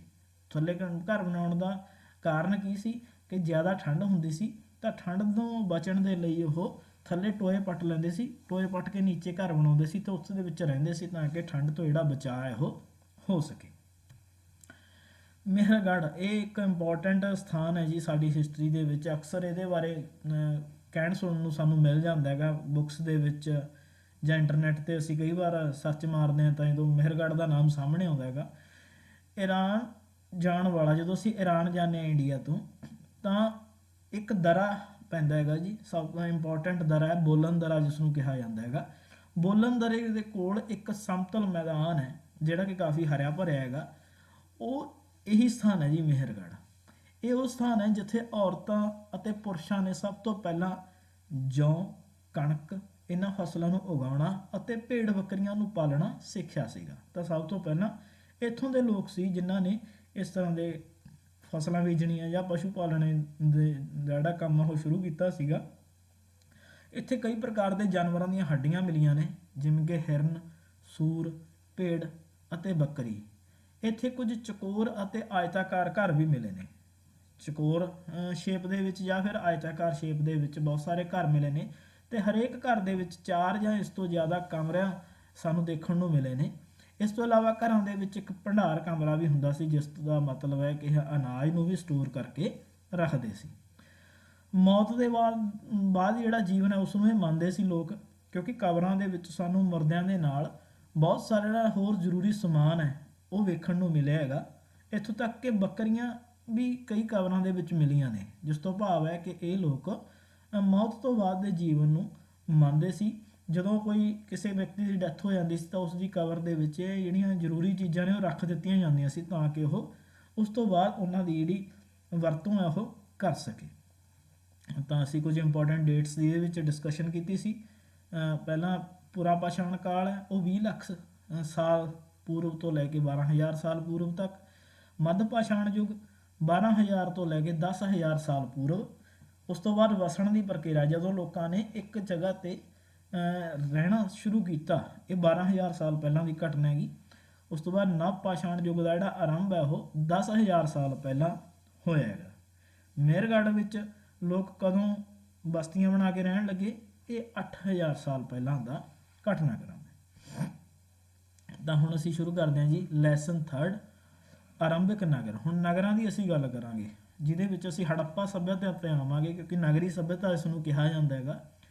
ਹੜੱਪਾ ਸੱਭਿਅਤਾ ਦੇ ਜਿਹੜੇ ਸ਼ਹਿਰ ਨੇ ਉਹਨਾਂ ਦਾ ਨਿਰਮਾਣ ਲਗਭਗ 4700 ਸਾਲ ਪਹਿਲਾਂ ਹੋਇਆ ਮੰਨਿਆ ਜਾਂਦਾ ਹੈ। ਇਹ ਜਿਹੜੇ ਸ਼ਹਿਰ ਸੀ ਉਹ 2 ਭਾਗਾਂ ਦੇ ਵਿੱਚ ਵੰਡੇ ਜਾਂਦੇ ਸੀਗੇ, ਪੱਛਮੀ ਭਾਗ ਅਤੇ ਪੂਰਬੀ ਭਾਗ। ਪੱਛਮੀ ਭਾਗ ਜਿਹੜਾ ਉਹ ਛੋਟਾ ਹੁੰਦਾ ਸੀ ਪਰ ਉੱਚੇ ਸਥਾਨ 'ਤੇ ਬਣਾਇਆ ਹੁੰਦਾ ਸੀ, ਅਤੇ ਪੂਰਬੀ ਭਾਗ ਹੈ ਜਿਹੜਾ ਉਹ ਵੱਡਾ ਹੁੰਦਾ ਸੀ ਪਰ ਨੀਵੇਂ ਸਥਾਨ 'ਤੇ ਬਣਿਆ ਹੁੰਦਾ ਸੀ। ਜਿਹੜਾ ਉੱਚਾ ਭਾਗ ਹੈ ਉਸ ਨੂੰ ਨਗਰ ਦੁਰਗ ਦੇ ਨਾਮ ਨਾਲ ਜਾਣਿਆ ਜਾਂਦਾ ਸੀ, ਅਤੇ ਨਿਚਲੇ ਭਾਗ ਨੂੰ ਨਿਚਲਾ ਭਾਗ ਕਿਹਾ ਜਾਂਦਾ ਸੀ। ਜਿਹੜਾ ਨੀਚੇ ਵਾਲਾ ਏਰੀਆ ਸੀ ਉਸ ਨੂੰ ਨਿਚਲਾ ਭਾਗ, ਜਿਹੜਾ ਕੁਝ ਉੱਪਰ ਉੱਠੇ ਹੋਏ ਸਥਾਨ 'ਤੇ ਬਣਿਆ ਹੋਇਆ ਸੀ ਉਸ ਨੂੰ ਨਗਰ ਦੁਰਗ ਕਿਹਾ ਜਾਂਦਾ ਸੀ। ਇਹ ਵੀ ਮੰਨਿਆ ਜਾਂਦਾ ਹੈ ਕਿ ਨਗਰ ਦੁਰਗ ਦੇ ਵਿੱਚ ਜ਼ਿਆਦਾਤਰ ਸ਼ਾਸਕ ਲੋਕ, ਵਪਾਰੀ ਲੋਕ ਇਹ ਰਹਿੰਦੇ ਹੋਣਗੇ, ਤੇ ਆਮ ਲੋਕ ਨੇ ਜਿਹੜੇ ਉਹ ਨਿਚਲੇ ਭਾਗ ਦੇ ਵਿੱਚ ਰਹਿੰਦੇ ਹੋਣਗੇ। ਦੋਵਾਂ ਹਿੱਸਿਆਂ ਦੀ 4 ਦੀਵਾਰੀ ਪੱਕੀਆਂ ਇੱਟਾਂ ਨਾਲ ਬਣਾਈ ਹੋਈ ਸੀਗੀ। ਜਿਹੜਾ ਪੂਰਾ ਦਾ ਪੂਰਾ ਖੇਤਰ ਹੈਗਾ ਉਸ ਨੂੰ 4 ਦੀਵਾਰੀ ਦੇ ਨਾਲ ਕਵਰ ਕੀਤਾ ਹੋਇਆ ਸੀ। ਮੋਹਨਜੋਦੜੋ ਜਿਹੜਾ ਕਿ ਇੰਪੋਰਟੈਂਟ ਸ਼ਹਿਰ ਹੈਗਾ ਹੜੱਪਾ ਸੱਭਿਅਤਾ ਦਾ, ਉੱਥੇ ਇੱਕ ਖਾਸ ਪ੍ਰਕਾਰ ਦਾ ਜਿਹੜਾ ਤਲਾਬ ਹੈ ਪਿਕਚਰ ਦੇ ਵਿੱਚ ਦਿਖਾਇਆ ਗਿਆ ਹੈਗਾ, ਇਹ ਮਿਲਿਆ ਹੈਗਾ। ਇਸ ਨੂੰ ਬਣਾਉਣ ਦੇ ਲਈ ਇੱਟਾਂ ਅਤੇ ਪਲਸਤਰ ਦਾ ਇਸਤੇਮਾਲ ਕੀਤਾ ਗਿਆ। ਇੱਟਾਂ ਦੇ ਉੱਤੇ ਪਲਸਤਰ ਕੀਤਾ ਗਿਆ ਸੀ ਤਾਂ ਕਿ ਜਿਹੜਾ ਪਾਣੀ ਹੈ ਉਹ ਨਾ ਰਿਸ ਸਕੇ। ਉਸ ਨੂੰ ਰੋਕਣ ਦੇ ਲਈ ਉੱਪਰ ਚਾਰਕੋਲ ਦੀ ਪਰਤ ਚੜਾਈ ਹੋਈ ਸੀ ਪਲਸਤਰ ਦੇ। ਤਾਂ ਕਾਫੀ ਜਿਹੜੇ ਉਦੋਂ ਦੇ ਲੋਕ ਸੀ ਕਾਫੀ ਸਮਝਦਾਰ ਸੀ, ਉਹ ਇਹਨਾਂ ਚੀਜ਼ਾਂ ਨੂੰ ਉਹਨਾਂ ਨੇ ਬਹੁਤ ਜਲਦੀ ਹੀ ਡਿਵੈਲਪ ਕਰ ਲਿਆ ਸੀ। ਸਰੋਵਰ ਦੇ ਵਿੱਚ ਉਤਰਨ ਦੇ ਲਈ ਪੌੜੀਆਂ ਜਿਵੇਂ ਕਿ ਬਣਾਈਆਂ ਗਈਆਂ ਨੇ ਜੀ, ਆਹ ਦੇਖੋ ਪੌੜੀਆਂ ਨੇ, ਨੀਚੇ ਉਤਰਨ ਦੇ ਲਈ ਪੌੜੀਆਂ ਬਣਾਈਆਂ ਗਈਆਂ ਸੀ, ਤੇ ਇਸ ਦੇ ਚਾਰੇ ਪਾਸੇ ਕਮਰੇ ਬਣਾਏ ਗਏ ਸਨ। ਇਸ ਨੂੰ ਭਰਿਆ ਕਿਵੇਂ ਜਾਂਦਾ ਸੀ? ਖੂਹ ਦੇ ਪਾਣੀ ਨਾਲ ਇਸ ਨੂੰ ਭਰਿਆ ਜਾਂਦਾ ਸੀ। ਇਸ ਤੋਂ ਇਲਾਵਾ ਕਾਲੀਬੰਗਾ ਅਤੇ ਲੋਥਲ, ਇਹ ਜਿਹੜੇ ਸ਼ਹਿਰ ਨੇ ਇਹਨਾਂ ਦੇ ਵਿੱਚ ਅਗਨੀ ਕੁੰਡ ਵੀ ਮਿਲੇ ਨੇ, ਜਿਸ ਤੋਂ ਸਾਨੂੰ ਪਤਾ ਲੱਗਦਾ ਕਿ ਸ਼ਾਇਦ ਇਹ ਲੋਕ ਹਵਨ ਵੀ ਕਰਦੇ ਹੋਣਗੇ। ਤੇ ਇਹਨਾਂ ਨਗਰਾਂ ਦੇ ਵਿੱਚ ਵੱਡੇ ਵੱਡੇ ਜਿਹੜੇ ਭੰਡਾਰ ਗ੍ਰਹਿ ਨੇ, ਜਿੱਥੇ ਕਿ ਅਨਾਜ ਨੂੰ ਸਟੋਰ ਕੀਤਾ ਜਾਂਦਾ ਸੀ, ਉਹ ਵੀ ਮਿਲੇ ਨੇ। ਇਸ ਤੋਂ ਇਲਾਵਾ ਜਿਹੜੇ ਘਰ ਹੁੰਦੇ ਸੀ ਉਹ ਆਮ ਤੌਰ 'ਤੇ 2 ਮੰਜ਼ਿਲਾ ਹੁੰਦੇ ਸੀ। ਇੱਕ ਘਰ ਦੀ ਜਿਹੜੀ ਪਿਕਚਰ ਹੈ, ਜਿਹੜੀ ਕਿ ਮੇਹਰਗੜ੍ਹ ਵਾਲੀ, ਜਿਹਦੇ ਵਿੱਚ 4 ਕਮਰੇ ਬਣਾਏ ਗਏ ਨੇ। ਇੱਕ ਘਰ ਦੇ ਵਿੱਚ 4 ਕਮਰੇ ਹੁੰਦੇ ਸੀ ਤੇ ਇੱਕ ਭੰਡਾਰ ਗ੍ਰਹਿ ਹੁੰਦਾ ਸੀ। ਤਾਂ ਹੜੱਪਾ ਸੱਭਿਅਤਾ ਦੇ ਵਿੱਚ ਜਿਹੜੇ ਘਰ ਹੁੰਦੇ ਸੀ ਉਹ ਆਮ ਤੌਰ 'ਤੇ 2 ਮੰਜ਼ਿਲਾ ਹੁੰਦੇ ਸੀ। ਵਿਹੜੇ ਦੇ ਚਾਰੇ ਪਾਸੇ ਕਮਰੇ ਬਣਾਏ ਜਾਂਦੇ ਸੀ, ਵਿਚਕਾਰ ਸੈਂਟਰ ਦੇ ਵਿੱਚ ਵਿਹੜਾ ਸੀਗਾ ਅਤੇ ਉਸਦੇ ਆਲੇ ਦੁਆਲੇ ਕਮਰੇ ਬਣਾਏ ਜਾਂਦੇ ਸੀ। ਜ਼ਿਆਦਾਤਰ ਘਰਾਂ ਵਿੱਚ ਇਸ਼ਨਾਨ ਘਰ ਹੈ ਜਿਹੜਾ ਉਹ ਆਪਣਾ ਹੁੰਦਾ ਸੀ। ਕਈ ਘਰ ਇਸ ਤਰ੍ਹਾਂ ਦੇ ਸੀ ਜਿੱਥੇ ਖੂਹ ਵੀ ਦੇਖਣ ਨੂੰ ਮਿਲੇ ਨੇ, ਮੀਨਜ਼ ਉਹ ਖੂਹ ਵੀ ਪੱਟ ਕੇ ਰੱਖਦੇ ਸੀ ਆਪਣੇ ਘਰਾਂ ਦੇ ਵਿੱਚ। ਨਾਲੇ ਅਤੇ ਨਾਲੀਆਂ, ਸਭ ਤੋਂ ਵੱਡੀ ਖਾਸੀਅਤ ਹੈ ਜਿਹੜੀ ਹੜੱਪਾ ਸੱਭਿਅਤਾ ਉਹ ਇਹ ਹੈ ਕਿ ਨਾਲੇ ਨਾਲੀਆਂ ਬਿਲਕੁਲ ਢਕੇ ਹੋਏ ਸੀਗੇ ਅਤੇ ਥਾਂ ਥਾਂ 'ਤੇ ਮੇਨ ਹੋਲ ਬਣਾਏ ਜਾਂਦੇ ਸੀ। ਜਿੱਥੋਂ ਇਹਨਾਂ ਦੀ ਸਾਫ਼ ਸਫਾਈ ਕੀਤੀ ਜਾ ਸਕੇ। ਲਿਪਿਕ ਉਹਨਾਂ ਵਿਅਕਤੀਆਂ ਨੂੰ ਕਿਹਾ ਜਾਂਦਾ ਸੀ ਜਿਹੜੇ ਕਿ ਮੋਹਰਾਂ ਦੇ ਉੱਪਰ ਲਿਖਦੇ ਸੀਗੇ। ਮੋਹਰਾਂ ਹੁੰਦੀਆਂ ਸੀ, ਉਹਨਾਂ ਦੇ ਉੱਪਰ ਕੁਝ ਲਿਖਿਆ ਜਾਂਦਾ ਸੀ, ਉਕੇਰਿਆ ਜਾਂਦਾ ਸੀ। ਜਿਹੜੇ ਵਿਅਕਤੀ ਇਹ ਕੰਮ ਕਰਦੇ ਸੀ ਉਹਨਾਂ ਨੂੰ ਲਿਪਿਕ ਕਿਹਾ ਜਾਂਦਾ ਸੀ। ਹੜੱਪਾ ਸੱਭਿਅਤਾ ਦੇ ਜਿਹੜੇ ਲੋਕ ਸੀ ਉਹ ਪੱਥਰ ਦੀਆਂ ਮੋਹਰਾਂ ਬਣਾਉਂਦੇ ਸੀ। ਉਦੋਂ ਮੈਟਲ ਦਾ ਜਿਹੜਾ ਇਸਤੇਮਾਲ ਹੈ ਉਹ ਨਹੀਂ ਸ਼ੁਰੂ ਹੋਇਆ ਸੀ, ਤਾਂ ਪੱਥਰ ਦੀਆਂ ਮੋਹਰਾਂ ਉਦੋਂ ਤਿਆਰ ਕੀਤੀਆਂ ਜਾਂਦੀਆਂ ਸੀ। ਤੇ 7000 ਸਾਲ ਪਹਿਲਾਂ ਮੇਹਰਗੜ੍ਹ ਦੇ ਵਿੱਚ ਕਪਾਹ ਦੀ ਖੇਤੀ ਕੀਤੀ ਜਾਂਦੀ ਸੀ। ਤਾਂ ਇਹ ਸਾਨੂੰ ਇਸ ਦੇ ਸਬੂਤ ਮਿਲੇ ਨੇਗੇ। ਤਾਂ ਇਸ ਤੋਂ ਬਾਅਦ ਅਸੀਂ ਗੱਲ ਕਰਦੇ ਹਾਂ ਜੀ ਫੇਨਸ ਦੀ। ਇਹ ਫੇਨਸ ਬਾਰੇ ਅਕਸਰ ਐਗਜ਼ਾਮ ਦੇ ਵਿੱਚ ਕਈ ਵਾਰ ਪੁੱਛ ਲਿਆ ਜਾਂਦਾ ਕਿ ਫੇਨਸ ਕੀ ਹੁੰਦਾ। ਮੂਰਤੀਆਂ ਤਿਆਰ ਕੀਤੀਆਂ ਜਾਂਦੀਆਂ ਸੀਗੀਆਂ। ਮੂਰਤੀਆਂ ਕਈ ਵਾਰ ਪੱਥਰ ਦੀਆਂ ਬਣੀਆਂ ਹੁੰਦੀਆਂ ਸੀਗੀਆਂ ਜਾਂ ਸ਼ੰਖ ਹੁੰਦੇ ਸੀਗੇ। ਇਹ ਤਾਂ ਸਾਨੂੰ ਕੁਦਰਤੀ ਰੂਪ ਦੇ ਵਿੱਚ ਮਿਲਦੇ ਸੀਗੇ। ਜਿਹੜੇ ਸ਼ੰਖ ਸੀ ਜਾਂ ਪੱਥਰ ਸੀ ਇਹ ਆਮ ਤੌਰ 'ਤੇ ਮਿਲ ਜਾਂਦੇ ਹੁੰਦੇ ਸੀ ਕੁਦਰਤੀ ਰੂਪ ਦੇ ਵਿੱਚ। ਪੱਥਰ ਅੱਜ ਵੀ ਮਿਲਦਾ ਹੈਗਾ। ਪਰ ਜਿਹੜਾ ਫੇਨਸ ਹੈ ਇਹ ਫੇਨਸ ਨੂੰ ਤਿਆਰ ਕੀਤਾ ਜਾਂਦਾ ਸੀ। ਕਿਵੇਂ ਤਿਆਰ ਕੀਤਾ ਜਾਂਦਾ ਸੀ? ਇਹ ਕੀ ਕਰਦੇ ਸੀ, ਜਿਹੜੇ ਸੌਫਟ ਪੱਥਰ ਹੁੰਦੇ ਸੀਗੇ ਉਹਨਾਂ ਨੂੰ ਕੁੱਟ ਕੇ ਉਹਨਾਂ ਦਾ ਚੂਰਨ ਬਣਾ ਲੈਂਦੇ ਸੀ ਅਤੇ ਉਸ ਚੂਰਨ ਦੇ ਵਿੱਚ ਕੀ ਮਿਲਾ ਦਿੰਦੇ ਸੀ, ਗੂੰਦ ਮਿਲਾ ਦਿੰਦੇ ਸੀ। ਜਦੋਂ ਉਹ ਇੱਕ ਇਸ ਤਰ੍ਹਾਂ ਦਾ ਮਟੀਰੀਅਲ ਬਣ ਜਾਂਦਾ ਸੀ ਜਿਸ ਨੂੰ ਕਲੇ ਟਾਈਪ ਕਿਸੇ ਵੀ ਸ਼ੇਪ ਦੇ ਵਿੱਚ ਮੋਲਡ ਕੀਤਾ ਜਾ ਸਕੇ, ਤਾਂ ਉਸ ਤੋਂ ਅਲੱਗ-ਅਲੱਗ ਪ੍ਰਕਾਰ ਦੀਆਂ ਵਸਤੂਆਂ ਬਣਾ ਲਈਆਂ ਜਾਂਦੀਆਂ ਸੀ। ਜਦੋਂ ਵਸਤੂਆਂ ਬਣਾ ਲਈਆਂ ਜਾਂਦੀਆਂ ਸੀ ਤਾਂ ਵਸਤੂ ਬਣਾ ਕੇ ਉਹਨਾਂ ਦੇ ਉੱਪਰ ਇੱਕ ਚਿਕਨੀ ਜਿਹੜੀ ਪਰਤ ਹੈ ਉਹ ਚੜਾ ਦਿੱਤੀ ਜਾਂਦੀ ਸੀ ਤੇ ਇਹਨਾਂ ਦਾ ਰੰਗ ਹੈ ਜਿਹੜਾ ਨੀਲਾ ਜਾਂ ਫਿਰ ਹਲਕਾ ਸਮੁੰਦਰੀ ਹੁੰਦਾ ਸੀ। ਫੇਨਸ ਤੋਂ ਕਿਹੜੀਆਂ ਵਸਤੂਆਂ ਬਣਦੀਆਂ ਸੀ? ਜ਼ਿਆਦਾਤਰ ਮਣਕੇ, ਚੂੜੀਆਂ ਅਤੇ ਛੋਟੇ ਬਰਤਨ ਨੇ ਜਿਹੜੇ ਫੇਨਸ ਤੋਂ ਬਣਾਏ ਜਾਂਦੇ ਸੀ। ਫਿਰ ਕੱਚੇ ਮਾਲ ਦੀ ਖੋਜ ਬਾਰੇ ਅਸੀਂ ਗੱਲ ਕਰਦੇ ਹਾਂ। ਹੜੱਪਾ ਦੇ ਲੋਕ ਤਾਂਬੇ ਦਾ ਜਿਹੜਾ ਇਸਤੇਮਾਲ ਕਰਦੇ ਸੀ। ਤਾਂਬਾ ਮੰਗਵਾਇਆ ਕਿੱਥੋਂ ਜਾਂਦਾ ਸੀ? ਰਾਜਸਥਾਨ ਤੋਂ, ਅਤੇ ਓਮਾਨ ਤੋਂ ਵੀ ਤਾਂਬਾ ਜਿਹੜਾ ਉਹ ਹੈ ਮੰਗਾਇਆ ਜਾਂਦਾ ਸੀ, ਜਿਹੜਾ ਪੱਛਮੀ ਦੇਸ਼ ਹੈਗਾ। ਕਾਂਸਾ ਬਣਾਉਣ ਦੇ ਲਈ ਤਾਂਬੇ ਨਾਲ ਇੱਕ ਧਾਤੂ ਮਿਲਾਈ ਜਾਂਦੀ ਸੀ, ਟਿਨ, ਅਤੇ ਟਿਨ ਦਾ ਆਯਾਤ ਹੈ ਜਿਹੜਾ ਉਹ ਈਰਾਨ ਅਤੇ ਅਫਗਾਨਿਸਤਾਨ ਤੋਂ ਕਰਦੇ ਸੀ। ਸੋਨਾ ਜਿਹੜਾ ਹੈਗਾ ਉਹ ਕਰਨਾਟਕ ਤੋਂ, ਅਤੇ ਜਿਹੜੇ ਕੀਮਤੀ ਪੱਥਰ ਨੇ ਉਹ ਗੁਜਰਾਤ, ਈਰਾਨ ਅਤੇ ਅਫਗਾਨਿਸਤਾਨ ਤੋਂ ਮੰਗਵਾਏ ਜਾਂਦੇ ਸੀ। ਇਹ ਕੁਝ ਇੰਪੋਰਟੈਂਟ ਸਥਾਨ ਨੇ ਜਿਨ੍ਹਾਂ ਨਾਲ ਹੜੱਪਾ ਸੱਭਿਅਤਾ ਦੇ ਲੋਕਾਂ ਦਾ ਵਪਾਰ ਹੈ ਜਿਹੜਾ ਉਹ ਚੱਲਦਾ ਸੀਗਾ। ਭੋਜਨ ਦੇ ਰੂਪ ਦੇ ਵਿੱਚ ਕੀ ਲੈਂਦੇ ਸੀ ਉਹ? ਅਵਸ਼ੇਸ਼ਾਂ ਤੋਂ ਪਤਾ ਲੱਗਿਆ ਕਿ ਹੜੱਪਾ ਦੇ ਲੋਕ ਸੀ ਜਿਹੜੇ ਉਹ ਕਣਕ, ਜੌਂ, ਦਾਲਾਂ, ਮਟਰ, ਚਾਵਲ, ਤਿਲ ਅਤੇ ਸਰੋਂ ਦੀਆਂ ਫਸਲਾਂ ਜਿਹੜੀਆਂ ਉਹ ਪੈਦਾ ਕਰਦੇ ਸੀਗੇ। ਜ਼ਮੀਨ ਵਾਹੁਣ ਦੇ ਲਈ ਹਲ ਦਾ ਪ੍ਰਯੋਗ ਕੀਤਾ ਜਾਂਦਾ ਸੀ ਜਿਹੜੇ ਕਿ ਲੱਕੜ ਦੇ ਬਣੇ ਹੁੰਦੇ ਸੀ।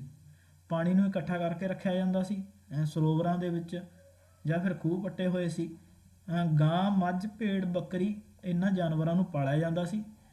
ਬੇਰ ਇਕੱਠੇ ਕਰਦੇ ਸੀ ਲੋਕ, ਬੇਰਾਂ ਦੇ ਅਵਸ਼ੇਸ਼ ਮਿਲੇ ਨੇਗੇ। ਮੱਛੀਆਂ ਫੜਦੇ ਸੀ ਅਤੇ ਹਿਰਨ ਦਾ ਵੀ ਸ਼ਿਕਾਰ ਉਦੋਂ ਕੀਤਾ ਜਾਂਦਾ ਸੀ। ਤਾਂ ਹੁਣ ਗੁਜਰਾਤ ਵਿੱਚ ਹੜੱਪਾ ਨਗਰ ਜਿਹੜੇ ਮਿਲੇ ਨੇ ਉਹਨਾਂ ਦਾ ਇੱਕ ਸੂਖਮ ਵਿਸ਼ਲੇਸ਼ਣ ਸਟੱਡੀ ਕੀਤੀ ਗਈ ਹੈਗੀ, ਕੇਸ ਸਟੱਡੀ ਹੈ। ਗੁਜਰਾਤ ਦੇ ਵਿੱਚ ਧੌਲਵੀਰਾ ਨਗਰ ਮਿਲਿਆ ਹੈਗਾ ਜਿਹੜਾ ਕਿ 3 ਭਾਗਾਂ ਦੇ ਵਿੱਚ ਵੰਡਿਆ ਹੋਇਆ ਸੀ ਤੇ ਹਰ ਹਿੱਸੇ ਦੇ ਚਾਰੇ ਪਾਸੇ ਪੱਥਰ ਦੀ ਉੱਚੀ ਕੰਧ ਬਣਾਈ ਹੋਈ ਸੀ 3 ਹਿੱਸਿਆਂ ਦੇ, ਤੇ ਇਸ ਦੇ ਅੰਦਰ ਜਾਣ ਦੇ ਲਈ ਵੱਡੇ ਵੱਡੇ ਪ੍ਰਵੇਸ਼ ਦਰਵਾਜ਼ੇ ਬਣਾਏ ਗਏ ਸੀ। ਖੰਬਾਤ ਦੀ ਖਾੜੀ ਵਿੱਚ ਸਾਬਰਮਤੀ ਨਦੀ ਦੇ ਕਿਨਾਰੇ ਇੱਕ ਹੋਰ ਨਗਰ ਮਿਲਿਆ ਹੈਗਾ, ਲੋਥਲ ਨਗਰ, ਜਿਸ ਨੂੰ ਬੰਦਰਗਾਹ ਨਗਰ ਵੀ ਕਿਹਾ ਜਾਂਦਾ ਹੈਗਾ। ਇੱਥੇ ਕੀਮਤੀ ਪੱਥਰ ਵਰਗਾ ਕੱਚਾ ਮਾਲ ਹੈ ਜਿਹੜਾ ਉਹ ਇੱਥੋਂ ਆਯਾਤ ਕੀਤਾ ਜਾਂਦਾ ਸੀਗਾ। ਤੇ ਲੋਥਲ ਦੇ ਵਿੱਚ ਇੱਕ ਭੰਡਾਰ ਗ੍ਰਹਿ ਵੀ ਮਿਲਿਆ ਹੈਗਾ ਜਿਸ ਤੋਂ ਕਈ ਪ੍ਰਕਾਰ ਦੀਆਂ ਮੋਹਰਾਂ ਮਿਲੀਆਂ ਨੇ। ਤੇ ਇਹਨਾਂ ਮੋਹਰਾਂ ਤੋਂ ਸਾਨੂੰ ਪਤਾ ਲੱਗਦਾ ਕਿ ਜਿਹੜੇ ਹੜੱਪਾ ਸੱਭਿਅਤਾ ਦੇ ਲੋਕ ਸੀ ਉਹਨਾਂ ਦਾ ਵਪਾਰ ਹੈ ਜਿਹੜਾ ਇਸ ਸਥਾਨ ਨਾਲ ਹੁੰਦਾ ਸੀ। ਤੇ ਇੱਥੇ ਇੱਕ ਹੋਰ ਇਮਾਰਤ ਵੀ ਮਿਲੀ ਹੈ ਜਿੱਥੇ ਸ਼ਾਇਦ ਮੋਹਰਾਂ ਬਣਾਉਣ ਦਾ ਕੰਮ ਕੀਤਾ ਜਾਂਦਾ ਸੀ। ਤੇ ਮੋਹਰ ਦੀ ਛਾਪ ਨੂੰ ਮੋਹਰਬੰਦੀ ਕਿਹਾ ਜਾਂਦਾ ਸੀ ਜੀ। ਜਿਹੜੀ ਮੋਹਰ ਹੈ ਉਹ ਜਿਹੜੀ ਉਹਦੇ ਉੱਤੇ ਛਾਪ ਹੁੰਦੀ ਸੀਗੀ ਉਸ ਨੂੰ ਮੋਹਰਬੰਦੀ ਕਿਹਾ ਜਾਂਦਾ ਸੀ। ਹੁਣ ਇਹ ਸੱਭਿਅਤਾ ਦਾ ਅੰਤ ਹੈ ਜਿਹੜਾ ਉਹ ਕਿਵੇਂ ਹੋਇਆ, ਕਈ ਕਹਾਣੀਆਂ ਇਹਦੇ ਬਾਰੇ ਪ੍ਰਚਲਿਤ ਨੇ। ਲੋਕ ਕਈ ਪ੍ਰਕਾਰ ਦੀਆਂ ਜਿਹੜੀਆਂ ਗੱਲਾਂ ਨੇ ਉਹ ਕਰਦੇ ਨੇਗੇ। ਲਗਭਗ 3900 ਸਾਲ ਪਹਿਲਾਂ ਇੱਕ ਵੱਡਾ ਚੇਂਜ ਹੋਇਆ ਸੀ ਜਿਸ ਦੇ ਵਿੱਚ ਅਚਾਨਕ ਲੋਕਾਂ ਨੇ ਇਹਨਾਂ ਨਗਰਾਂ ਨੂੰ ਛੱਡ ਦਿੱਤਾ ਸੀ। ਤੇ ਬਾਅਦ ਕੀ ਕਾਰਨ ਸੀ ਕਿ ਇਹ ਨਗਰ ਤਬਾਹ ਹੋ ਗਏ, ਬਰਬਾਦ ਹੋ ਗਏ। ਇਹਦੇ ਕਈ ਪ੍ਰਕਾਰ ਦੇ ਕਾਰਨ ਮੰਨੇ ਜਾਂਦੇ ਨੇ ਤੇ ਜਿਹੜੇ ਮੇਨ 3 ਕਾਰਨ ਨੇ ਉਹਨਾਂ ਦੇ ਵਿੱਚੋਂ ਸੋਕਾ, ਕਈ ਲੋਕ ਮੰਨਦੇ ਨੇ ਕਿ ਇੱਥੇ ਸੋਕਾ ਪੈ ਗਿਆ ਸੀ, ਲੋਕ ਛੱਡ ਕੇ ਚਲੇ ਗਏ ਸੀ। ਕਈ ਲੋਕ ਮੰਨਦੇ ਨੇ ਕਿ ਇਹਨਾਂ ਨਦੀਆਂ ਦੇ ਵਿੱਚ ਹੜ੍ਹ ਆ ਗਏ ਸੀ ਤੇ ਕਈ ਲੋਕ ਮੰਨਦੇ ਨੇ ਕਿ ਵਿਦੇਸ਼ਾਂ ਦੇ ਵਿੱਚੋਂ ਆ ਕੇ ਲੋਕਾਂ ਨੇ ਇਹਨਾਂ ਦੇ ਉੱਪਰ ਹਮਲੇ ਕਰ ਦਿੱਤੇ ਸੀ ਜਿਸ ਕਾਰਨ ਇਹ ਜਿਹੜਾ ਖੇਤਰ ਹੈ ਉਹ ਪੂਰਾ ਵੀਰਾਨ ਹੋ ਗਿਆ ਸੀ। ਤਾਂ ਮਿਸਰ ਦੇ ਪਿਰਾਮਿਡ ਇਹ ਸਾਡੀ NCERT ਦੇ ਵਿੱਚ ਦਿੱਤਾ ਹੋਇਆ ਹੈਗਾ। ਮਿਸਰ ਦੇ ਪਿਰਾਮਿਡਾਂ ਬਾਰੇ ਵੈਸੇ ਵੀ ਅਸੀਂ ਕਾਫੀ ਕੁਝ ਜਾਣਦੇ ਹਾਂ ਕਿ ਰਾਜੇ ਹੁੰਦੇ ਸੀ ਜਿਹੜੇ ਉਹਨਾਂ ਨੂੰ ਮਰਨ ਤੋਂ ਬਾਅਦ ਉਹਨਾਂ ਦੀਆਂ ਲਾਸ਼ਾਂ ਨੂੰ ਦਫਨਾ ਕੇ ਰੱਖਿਆ ਜਾਂਦਾ ਸੀ ਪਿਰਾਮਿਡਾਂ ਦੇ ਵਿੱਚ ਮੰਮੀ ਦੇ ਰੂਪ ਦੇ ਵਿੱਚ। ਉਹਨਾਂ ਦੀ ਜਿਹੜੀ ਡੈੱਡ ਬੋਡੀ ਰੱਖੀ ਜਾਂਦੀ ਸੀ ਉਸ ਨੂੰ ਮੰਮੀ ਕਿਹਾ ਜਾਂਦਾ ਸੀ। ਤੇ ਇਹਨਾਂ ਦੇ ਨਾਲ ਕਈ ਪ੍ਰਕਾਰ ਦੀਆਂ ਹੋਰ ਵਸਤੂਆਂ ਵੀ ਰੱਖੀਆਂ ਜਾਂਦੀਆਂ ਸਨ ਕਿਉਂਕਿ ਇਹ ਮੌਤ ਤੋਂ ਬਾਅਦ ਦੇ ਜੀਵਨ ਨੂੰ ਮੰਨਦੇ ਸੀ। ਕਈ ਥਾਵਾਂ ਤੇ ਸਾਨੂੰ ਦੇਖਣ ਨੂੰ ਮਿਲਿਆ ਕਿ ਦਾਸ ਅਤੇ ਦਾਸੀਆਂ, ਸੇਵਕ ਅਤੇ ਸੇਵਕਾਵਾਂ ਨੂੰ ਨਾਲ ਹੀ ਦਫਨਾ ਦਿੱਤਾ ਜਾਂਦਾ ਸੀ ਜਦੋਂ ਰਾਜਾ ਮਰ ਜਾਂਦਾ ਸੀ। ਤਾਂ ਉਹਨਾਂ ਦੇ ਜਿਹੜੇ ਫੇਵਰੇਟ ਦਾਸ ਤੇ ਦਾਸੀਆਂ ਹੁੰਦੇ ਸੀ ਉਹਨਾਂ ਨੂੰ ਵੀ ਉਹਨਾਂ ਦੇ ਨਾਲ ਹੀ ਦਫਨਾ ਦਿੱਤਾ ਜਾਂਦਾ ਸੀ। ਮੁਰਦਿਆਂ ਨੂੰ ਦਫਨਾਉਣ ਦੇ ਲਈ ਮਿਸਰ ਦੇ ਵਿੱਚ ਸਭ ਤੋਂ ਵੱਧ ਪੈਸਾ ਖਰਚਿਆ ਜਾਂਦਾ ਸੀ ਕਿਉਂਕਿ ਉੱਚੇ ਉੱਚੇ ਜਿਹੜੇ ਪਿਰਾਮਿਡ ਨੇ ਉਹ ਤਿਆਰ ਕੀਤੇ ਗਏ ਨੇ। ਤਾਂ ਕੁਝ ਇੰਪੋਰਟੈਂਟ ਡੇਟਸ ਨੇ। ਮਿਹਰਗੜ੍ਹ ਦੇ ਵਿੱਚ ਕਪਾਹ ਦੀ ਖੇਤੀ ਕਦੋਂ ਹੋਈ ਸੀ? 7000 ਸਾਲ ਪਹਿਲਾਂ ਸ਼ੁਰੂ ਕੀਤੀ ਗਈ ਸੀ। ਹੜੱਪਾ ਦੇ ਵਿੱਚ ਨਗਰਾਂ ਦੀ ਸ਼ੁਰੂਆਤ 4700 ਸਾਲ ਪਹਿਲਾਂ। ਅੰਤ ਕਦੋਂ ਹੋਇਆ ਇਸ ਸੱਭਿਅਤਾ ਦਾ? 3900 ਸਾਲ ਪਹਿਲਾਂ। ਦੂਸਰੇ ਨਗਰਾਂ ਦਾ ਵਿਕਾਸ 2500 ਸਾਲ ਪਹਿਲਾਂ, ਜਿਹਦੇ ਵਿੱਚ ਮਗਧ ਇੰਪੋਰਟੈਂਟ ਹੈ। ਤਾਂ ਹੁਣ ਪਾਠ ਨੰਬਰ 4 ਕੀ ਦੱਸਦੀਆਂ ਹਨ ਸਾਨੂੰ ਕਿਤਾਬਾਂ ਅਤੇ ਕਬਰਾਂ, ਇਹਦੇ ਬਾਰੇ ਅਸੀਂ ਗੱਲ ਕਰਾਂਗੇ ਜੀ। ਰਿਗਵੇਦ ਜਿਹੜਾ ਕਿ ਸਾਡਾ ਸਭ ਤੋਂ ਪੁਰਾਣਾ ਗ੍ਰੰਥ ਮੰਨਿਆ ਜਾਂਦਾ ਹੈਗਾ ਦੁਨੀਆ ਦਾ ਹੀ, ਇਹ 3500 ਸਾਲ ਪੁਰਾਣਾ ਹੈਗਾ। ਇਹਦੇ ਵਿੱਚ ਪ੍ਰਾਰਥਨਾਵਾਂ, ਪ੍ਰੇਅਰਸ ਨੇ ਜ਼ਿਆਦਾਤਰ 1000 ਤੋਂ ਜ਼ਿਆਦਾ ਪ੍ਰੇਅਰਸ ਨੇ ਇਹਦੇ ਵਿੱਚ, ਜਿਨ੍ਹਾਂ ਨੂੰ ਸੁਕਤ ਕਿਹਾ ਗਿਆ ਹੈ। ਸੁਕਤ ਦਾ ਕੀ ਮੀਨਿੰਗ ਹੈ? ਸੁਕਤ ਦਾ ਮੀਨਿੰਗ ਹੈ ਚੰਗੀ ਤਰ੍ਹਾਂ ਬੋਲਿਆ ਗਿਆ। ਤਾਂ 1000 ਤੋਂ ਜ਼ਿਆਦਾ ਪ੍ਰਾਰਥਨਾਵਾਂ ਨੇ ਜਿਨ੍ਹਾਂ ਨੂੰ ਸੁਕਤ ਕਿਹਾ ਗਿਆ ਹੈ। ਇਹ ਜਿਹੜੀਆਂ ਪ੍ਰਾਰਥਨਾਵਾਂ ਨੇ ਉਹ ਅਲੱਗ-ਅਲੱਗ ਦੇਵੀ ਦੇਵਤਿਆਂ ਦੀ ਪ੍ਰਸ਼ੰਸਾ ਦੇ ਵਿੱਚ ਲਿਖੀਆਂ ਗਈਆਂ ਨੇ, ਜਿਨ੍ਹਾਂ ਦੇ ਵਿੱਚੋਂ 3 ਦੇਵਤੇ ਨੇ ਜਿਹੜੇ ਕਾਫੀ ਇੰਪੋਰਟੈਂਟ ਨੇ, ਅਗਨੀ, ਇੰਦਰ ਅਤੇ ਸੋਮ। ਅਗਨੀ ਅੱਗ ਦੇ ਦੇਵਤੇ ਨੂੰ ਕਿਹਾ ਗਿਆ ਹੈਗਾ, ਇੰਦਰ ਯੁੱਧ ਦੇ ਦੇਵਤੇ ਨੂੰ ਕਿਹਾ ਗਿਆ ਅਤੇ ਸੋਮ ਇੱਕ ਖਾਸ ਪ੍ਰਕਾਰ ਦਾ ਜਿਹੜਾ ਪਲਾਂਟ ਸੀ ਜਿਸ ਤੋਂ ਪੀਣ ਵਾਲਾ ਇੱਕ ਨਸ਼ੀਲਾ ਪਦਾਰਥ ਹੈ ਜਿਹੜਾ ਉਹ ਤਿਆਰ ਕੀਤਾ ਜਾਂਦਾ ਸੀ। ਸੰਸਕ੍ਰਿਤ ਭਾਸ਼ਾ ਵੀ ਅਸੀਂ ਜਾਣਨਾ ਬਹੁਤ ਜ਼ਰੂਰੀ ਹੈ ਕਿਉਂਕਿ ਰਿਗਵੇਦ ਦੇ ਨਾਲ ਹੀ ਇਸ ਦਾ ਵਿਕਾਸ ਹੈ ਜਿਹੜਾ ਉਹ ਸ਼ੁਰੂ ਹੋ ਜਾਂਦਾ ਹੈਗਾ। ਭਾਰਤੀ ਯੂਰਪੀ ਭਾਸ਼ਾ ਪਰਿਵਾਰ ਦਾ ਹਿੱਸਾ ਹੈਗਾ। ਲੋਕਾਂ ਦਾ ਵਰਗੀਕਰਨ ਹੈ ਉਹਨਾਂ ਦੇ ਕੰਮਾਂ ਦੇ ਆਧਾਰ 'ਤੇ, ਭਾਸ਼ਾ, ਪਰਿਵਾਰ, ਨਿਵਾਸ ਸਥਾਨ ਜਾਂ ਫਿਰ ਸੰਸਕ੍ਰਿਤਿਕ ਪਰੰਪਰਾ ਦੇ ਆਧਾਰ 'ਤੇ ਕੀਤਾ ਜਾਂਦਾ ਸੀ। ਉਸ ਜਨਮ ਦੇ ਆਧਾਰ 'ਤੇ ਨਹੀਂ ਸੀ ਉਹਨੂੰ ਜਿਹੜੀ ਵੰਡ ਹੈ ਉਹ ਕੰਮ ਦੇ ਆਧਾਰ 'ਤੇ, ਭਾਸ਼ਾ ਪਰਿਵਾਰ ਦੇ ਆਧਾਰ 'ਤੇ ਕੀਤੀ ਜਾਂਦੀ ਸੀ। ਲੋਕਾਂ ਨੂੰ 2 ਭਾਗਾਂ ਦੇ ਵਿੱਚ ਵੰਡਿਆ ਜਾਂਦਾ ਸੀ। ਪਹਿਲਾ ਦਾ ਪੁਰੋਹਿਤ, ਜਿਨ੍ਹਾਂ ਨੂੰ ਬ੍ਰਾਹਮਣ ਵੀ ਕਿਹਾ ਜਾਂਦਾ ਹੈਗਾ, ਜਿਹੜੇ ਤਰ੍ਹਾਂ ਦੇ ਹਵਨ ਅਤੇ ਅਨੁਸ਼ਠਾਨ ਕਰਦੇ ਸੀਗੇ। ਉਸ ਤੋਂ ਬਾਅਦ ਰਾਜਾ। ਇਹ ਉਵੇਂ ਦੇ ਰਾਜਾ ਨਹੀਂ ਸੀ ਜਿਵੇਂ ਅੱਜ ਕੱਲ੍ਹ ਹੁੰਦੇ ਨੇਗੇ ਜਾਂ ਪੁਰਾਣੇ ਸਮੇਂ 'ਚ ਹੁੰਦੇ ਸੀ, ਜਿਹੜੇ ਯੁੱਧ ਕਰਦੇ ਸੀ ਜਾਂ ਕਿ ਫਿਰ ਬਹੁਤ ਵੱਡੇ ਵੱਡੇ ਮਹਿਲਾਂ ਦੇ ਵਿੱਚ ਰਹਿੰਦੇ ਸੀ, ਜਾਂ ਜਿਨ੍ਹਾਂ ਦੀ ਮੌਤ ਤੋਂ ਬਾਅਦ ਉਹਨਾਂ ਦਾ ਬੇਟਾ ਰਾਜਾ ਬਣਦਾ ਸੀ। ਇਹ ਚੀਜ਼ਾਂ ਨਹੀਂ ਸੀ ਉਦੋਂ। ਇਹ ਆਮ ਸ਼ਾਸਕ ਹੀ ਹੁੰਦੇ ਸੀ। ਲੋਕਾਂ ਆਪਣੇ ਵਿੱਚੋਂ ਚੁਣ ਲੈਂਦੇ ਸੀ ਇੱਕ ਨੂੰ, ਜਿਸ ਦੇ ਅਨੁਸਾਰ ਜਿਹੜਾ ਪੂਰਾ ਸਮਾਜ ਆ ਉਹ ਚੱਲਦਾ ਸੀਗਾ। ਜਨਤਾ ਜਾਂ ਸਮੁਦਾਇ ਲਈ 2 ਸ਼ਬਦਾਂ ਦਾ ਪ੍ਰਯੋਗ ਕੀਤਾ ਗਿਆ ਉਸ ਸਮੇਂ, ਜਨ ਜਾਂ ਫਿਰ ਵਿਸ਼। ਵਿਸ਼ ਤੋਂ ਬਾਅਦ ਦੇ ਵਿੱਚ ਵੈਸ਼ਿਆ ਸ਼ਬਦ ਹੈ ਜਿਹੜਾ ਉਹ ਨਿਕਲਿਆ ਹੈਗਾ, ਜਿਹੜਾ ਇੱਕ ਜਾਤੀ ਦੇ ਤੌਰ 'ਤੇ ਉੱਭਰ ਕੇ ਸਾਹਮਣੇ ਆਇਆ ਬਾਅਦ ਦੇ ਵਿੱਚ। ਰਿਗਵੇਦ ਦੇ ਵਿੱਚ ਵਿਸ਼ ਅਤੇ ਜਨਾਂ ਦੇ ਨਾਮ ਮਿਲਦੇ ਨੇ। ਕਈ ਪ੍ਰਕਾਰ ਦੇ ਜਿਹੜੇ ਪ੍ਰਜਾਤੀਆਂ ਸੀ ਜਾਂ ਸਮੂਹ ਸੀ ਉਹਨਾਂ ਨੂੰ ਵੀ ਜਨਾਂ ਦੇ ਨਾਮ ਨਾਲ ਜਾਣਿਆ ਜਾਂਦਾ ਸੀ, ਜਿਵੇਂ ਪੁਰੂਜਨ, ਭਰਤ ਜਨ ਆਦਿ। ਜਿਨ੍ਹਾਂ ਲੋਕਾਂ ਨੇ ਇਹਨਾਂ ਪ੍ਰਾਰਥਨਾਵਾਂ ਦਾ ਨਿਰਮਾਣ ਕੀਤਾ ਸੀਗਾ, ਰਿਗਵੇਦ ਦੇ ਵਿੱਚ ਜਿਹੜੀਆਂ ਪ੍ਰਾਰਥਨਾਵਾਂ ਲਿਖੀਆਂ ਹੋਈਆਂ ਨੇ, ਉਹ ਆਪਣੇ ਆਪ ਨੂੰ ਆਰੀਆ ਦੇ ਨਾਮ ਨਾਲ ਬੁਲਾਉਂਦੇ ਸੀਗੇ ਅਤੇ ਜਿਹੜੇ ਬਾਹਰਲੇ ਲੋਕ ਸੀ ਜਾਂ ਜਿਹੜੇ ਉਹਨਾਂ ਦੇ ਵਿਰੋਧੀ ਸੀ ਉਹਨਾਂ ਨੂੰ ਅਨਾਰੀਆ ਜਾਂ ਫਿਰ ਦਾਸ ਜਾਂ ਦਾਸੂ ਕਹਿ ਦਿੰਦੇ ਸੀਗੇ। ਦਾਸ ਉਹ ਲੋਕ ਸੀ ਜਿਹੜੇ ਹਵਨ ਨਹੀਂ ਕਰ ਸਕਦੇ ਸੀ। ਬਾਅਦ ਦੇ ਵਿੱਚ ਦਾਸ ਦਾ ਅਰਥ ਗੁਲਾਮ ਵੀ ਹੋ ਗਿਆ। ਇਹ ਉਹ ਪੁਰਸ਼ ਇਸਤਰੀਆਂ ਹੁੰਦੇ ਸੀ ਜਿਨ੍ਹਾਂ ਨੂੰ ਯੁੱਧ ਦੇ ਵਿੱਚ ਬੰਦੀ ਬਣਾ ਕੇ ਲਿਆਇਆ ਜਾਂਦਾ ਸੀ। ਹੁਣ ਮਹਾਪਾਸ਼ਾਣ ਦੀ ਅਸੀਂ ਗੱਲ ਕਰਦੇ ਹਾਂ। ਇੰਪੋਰਟੈਂਟ ਟਰਮ ਹੈ ਜੀ ਮਹਾਪਾਸ਼ਾਣ, ਵੱਡੇ ਪੱਥਰ। ਇਹ ਕਿਸੇ ਕਬਰ ਦੇ ਆਲੇ ਦੁਆਲੇ ਜਿਹੜੀ ਕਬਾੜ ਬਣਾ ਦਿੱਤੀ ਜਾਂਦੀ ਸੀਗੀ ਵੱਡੇ ਪੱਥਰਾਂ ਦੀ, ਜਿਨ੍ਹਾਂ ਨੂੰ ਕਿ ਮਹਾਪਾਸ਼ਾਣ ਕਿਹਾ ਜਾਂਦਾ ਸੀ। ਕਬਰਾਂ ਦੇ ਆਲੇ ਦੁਆਲੇ ਲਗਾਏ ਜਾਂਦੇ ਸੀ ਮਹਾਪਾਸ਼ਾਣ। ਕਬਰਾਂ ਬਣਾਉਣ ਦੀ ਜਿਹੜੀ ਪ੍ਰਥਾ ਹੈ ਉਹ ਲਗਭਗ 3000 ਸਾਲ ਪਹਿਲਾਂ ਸ਼ੁਰੂ ਹੋਈ ਸੀ। ਇਹ ਪ੍ਰਥਾ ਦੱਖਣੀ ਭਾਰਤ, ਉੱਤਰੀ ਪੂਰਬੀ ਭਾਰਤ ਅਤੇ ਕਸ਼ਮੀਰ ਦੇ ਵਿੱਚ ਜ਼ਿਆਦਾ ਪ੍ਰਚਲਿਤ ਸੀ। ਇਹਨਾਂ ਦੇ ਵਿੱਚ ਕੁਝ ਸਮਾਨਤਾਵਾਂ ਅਤੇ ਕੁਝ ਅਸਮਾਨਤਾਵਾਂ ਦੋਨੋਂ ਦੇਖਣ ਨੂੰ ਮਿਲਦੀਆਂ ਨੇ।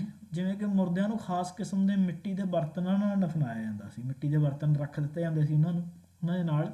ਕਾਲੀ ਮਿੱਟੀ ਦੇ ਬਰਤਨ ਹੁੰਦੇ ਸੀ ਅਕਸਰ। ਅਤੇ ਇਸ ਦੇ ਨਾਲ ਹੀ ਲੋਹੇ ਦੇ ਕਈ ਔਜ਼ਾਰ, ਹਥਿਆਰ ਇਹ ਵੀ ਰੱਖੇ ਜਾਂਦੇ ਸੀ। ਘੋੜੇ ਦੇ ਕੰਕਾਲ, ਸਮਾਨ ਅਤੇ ਪੱਥਰ ਅਤੇ ਸੋਨੇ ਦੇ ਗਹਿਣੇ ਵੀ ਨੇ ਜਿਹੜੇ ਉਹ ਕਬਰਾਂ ਦੇ ਵਿੱਚੋਂ ਮਿਲੇ ਨੇ।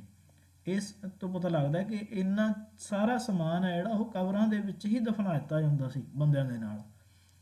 ਕਈ ਥਾਵਾਂ ਤੇ ਇੱਕ ਕਬਰ ਦੇ ਵਿੱਚ ਕਈ ਕੰਕਾਲ ਮਿਲੇ ਨੇ। ਇਹ ਤੋਂ ਭਾਵ ਇਹ ਵੀ ਹੋ ਸਕਦਾ ਹੈ ਕਿ ਪਰਿਵਾਰ ਦੇ ਸਾਰੇ ਮੈਂਬਰਾਂ ਨੂੰ ਇੱਕ ਹੀ ਕਬਰ ਦੇ ਵਿੱਚ ਦਫਨਾ ਦਿੱਤਾ ਜਾਂਦਾ ਹੋਵੇ। ਇਨਾਮਗਾਮ ਇੱਕ ਜਗ੍ਹਾ ਦਾ ਨਾਮ ਹੈ। ਭੀਮਾ ਦੀ ਸਹਾਇਕ ਨਦੀ ਘੋੜ ਦੇ ਕਿਨਾਰੇ ਇੱਕ ਜਗ੍ਹਾ ਹੈ ਇਨਾਮਗਾਮ। ਇੱਥੇ 3600 ਤੋਂ ਲੈ ਕੇ 7200 ਸਾਲ ਪਹਿਲਾਂ ਕੁਝ ਲੋਕ ਰਹਿੰਦੇ ਸੀਗੇ। ਇੱਥੇ ਜਿਹੜੇ ਜਵਾਨ ਵਿਅਕਤੀ ਹੁੰਦੇ ਸੀਗੇ ਜਿਨ੍ਹਾਂ ਦੀ ਡੈਥ ਹੋ ਜਾਂਦੀ ਸੀ ਉਹਨਾਂ ਨੂੰ ਸਿੱਧਾ ਕਬਰਾਂ ਦੇ ਵਿੱਚ ਲਿਟਾ ਦਿੱਤਾ ਜਾਂਦਾ ਸੀ ਅਤੇ ਉਹਨਾਂ ਦਾ ਜਿਹੜਾ ਸਿਰ ਹੈ ਉਹ ਉੱਤਰ ਵੱਲ ਕਰ ਦਿੱਤਾ ਜਾਂਦਾ ਸੀ, ਉੱਤਰ ਦਿਸ਼ਾ ਵਿੱਚ। ਕਈ ਵਾਰ ਉਹਨਾਂ ਦੇ ਘਰ ਦੇ ਅੰਦਰ ਹੀ ਦਫਨਾ ਦਿੱਤਾ ਜਾਂਦਾ ਸੀ। ਮਤਲਬ ਕਿ ਇੱਕ ਪਰਿਵਾਰ ਦੇ ਵਿੱਚ ਜੇ ਕਿਸੇ ਜਵਾਨ ਵਿਅਕਤੀ ਦੀ ਡੈਥ ਹੋ ਗਈ ਤਾਂ ਉਸ ਨੂੰ ਉਸਦੇ ਘਰ ਦੇ ਵਿੱਚ ਹੀ ਦਫਨਾ ਦਿੱਤਾ ਜਾਂਦਾ ਸੀ ਅਤੇ ਖਾਣ ਪੀਣ ਵਾਲੇ ਬਰਤਨ ਉਸਦੇ ਨਾਲ ਹੀ ਰੱਖ ਦਿੱਤੇ ਜਾਂਦੇ ਸੀ ਉਹਦੀ ਕਬਰ ਦੇ ਵਿੱਚ।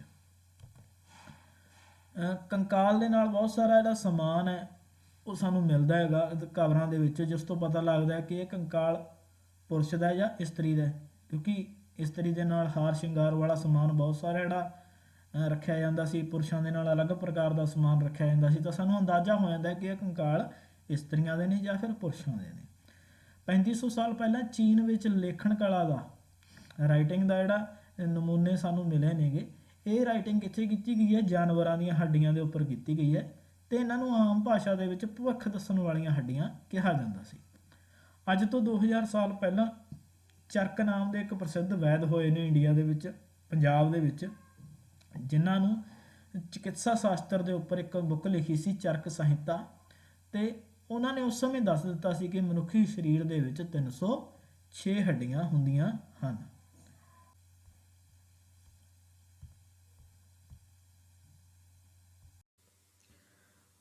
ਪਹਿਲਾਂ ਜਿਵੇਂ ਅਸੀਂ ਜਾਣਦੇ ਹਾਂ ਕਿ ਰਾਜੇ ਜਿਹੜੇ ਸੀ ਉਹ ਲੋਕਾਂ ਦੁਆਰਾ ਚੁਣੇ ਜਾਂਦੇ ਸੀਗੇ, ਪਰੰਤੂ ਕਰੀਬ 3500 ਸਾਲ ਪਹਿਲਾਂ ਜਿਹੜਾ ਇਹ ਪ੍ਰੋਸੈਸ ਹੈ ਬਿਲਕੁਲ ਬਦਲ ਗਿਆ ਸੀਗਾ। ਇਹਦੇ ਵਿੱਚ ਕੁਝ ਚੇਂਜ ਆ ਗਿਆ ਸੀ। ਹੁਣ ਜਿਹੜੇ ਰਾਜੇ ਸੀ ਉਹ ਲੋਕਾਂ ਦੁਆਰਾ ਨਹੀਂ ਚੁਣੇ ਜਾਂਦੇ ਸੀ। ਰਾਜੇ ਆਪਣੀ ਸ਼ਕਤੀ ਦੇ ਨਾਲ, ਆਪਣੀ ਪਾਵਰ ਦੇ ਨਾਲ ਆਪਣੇ ਆਪ ਨੂੰ ਰਾਜਾ ਘੋਸ਼ਿਤ ਕਰਦੇ ਸੀ। ਇਸ ਤਰ੍ਹਾਂ ਦੇ ਕੁਝ ਐਗਜ਼ਾਮਪਲ ਸਾਨੂੰ ਪੁਰਾਣੀ ਜਿਹੜੀਆਂ ਕਿਤਾਬਾਂ ਨੇਗੀਆਂ, ਪੁਰਾਣੇ ਗ੍ਰੰਥ ਨੇ, ਉਹਨਾਂ ਦੇ ਵਿੱਚੋਂ ਪੜ੍ਹਨ ਨੂੰ ਮਿਲਦੇ ਨੇ।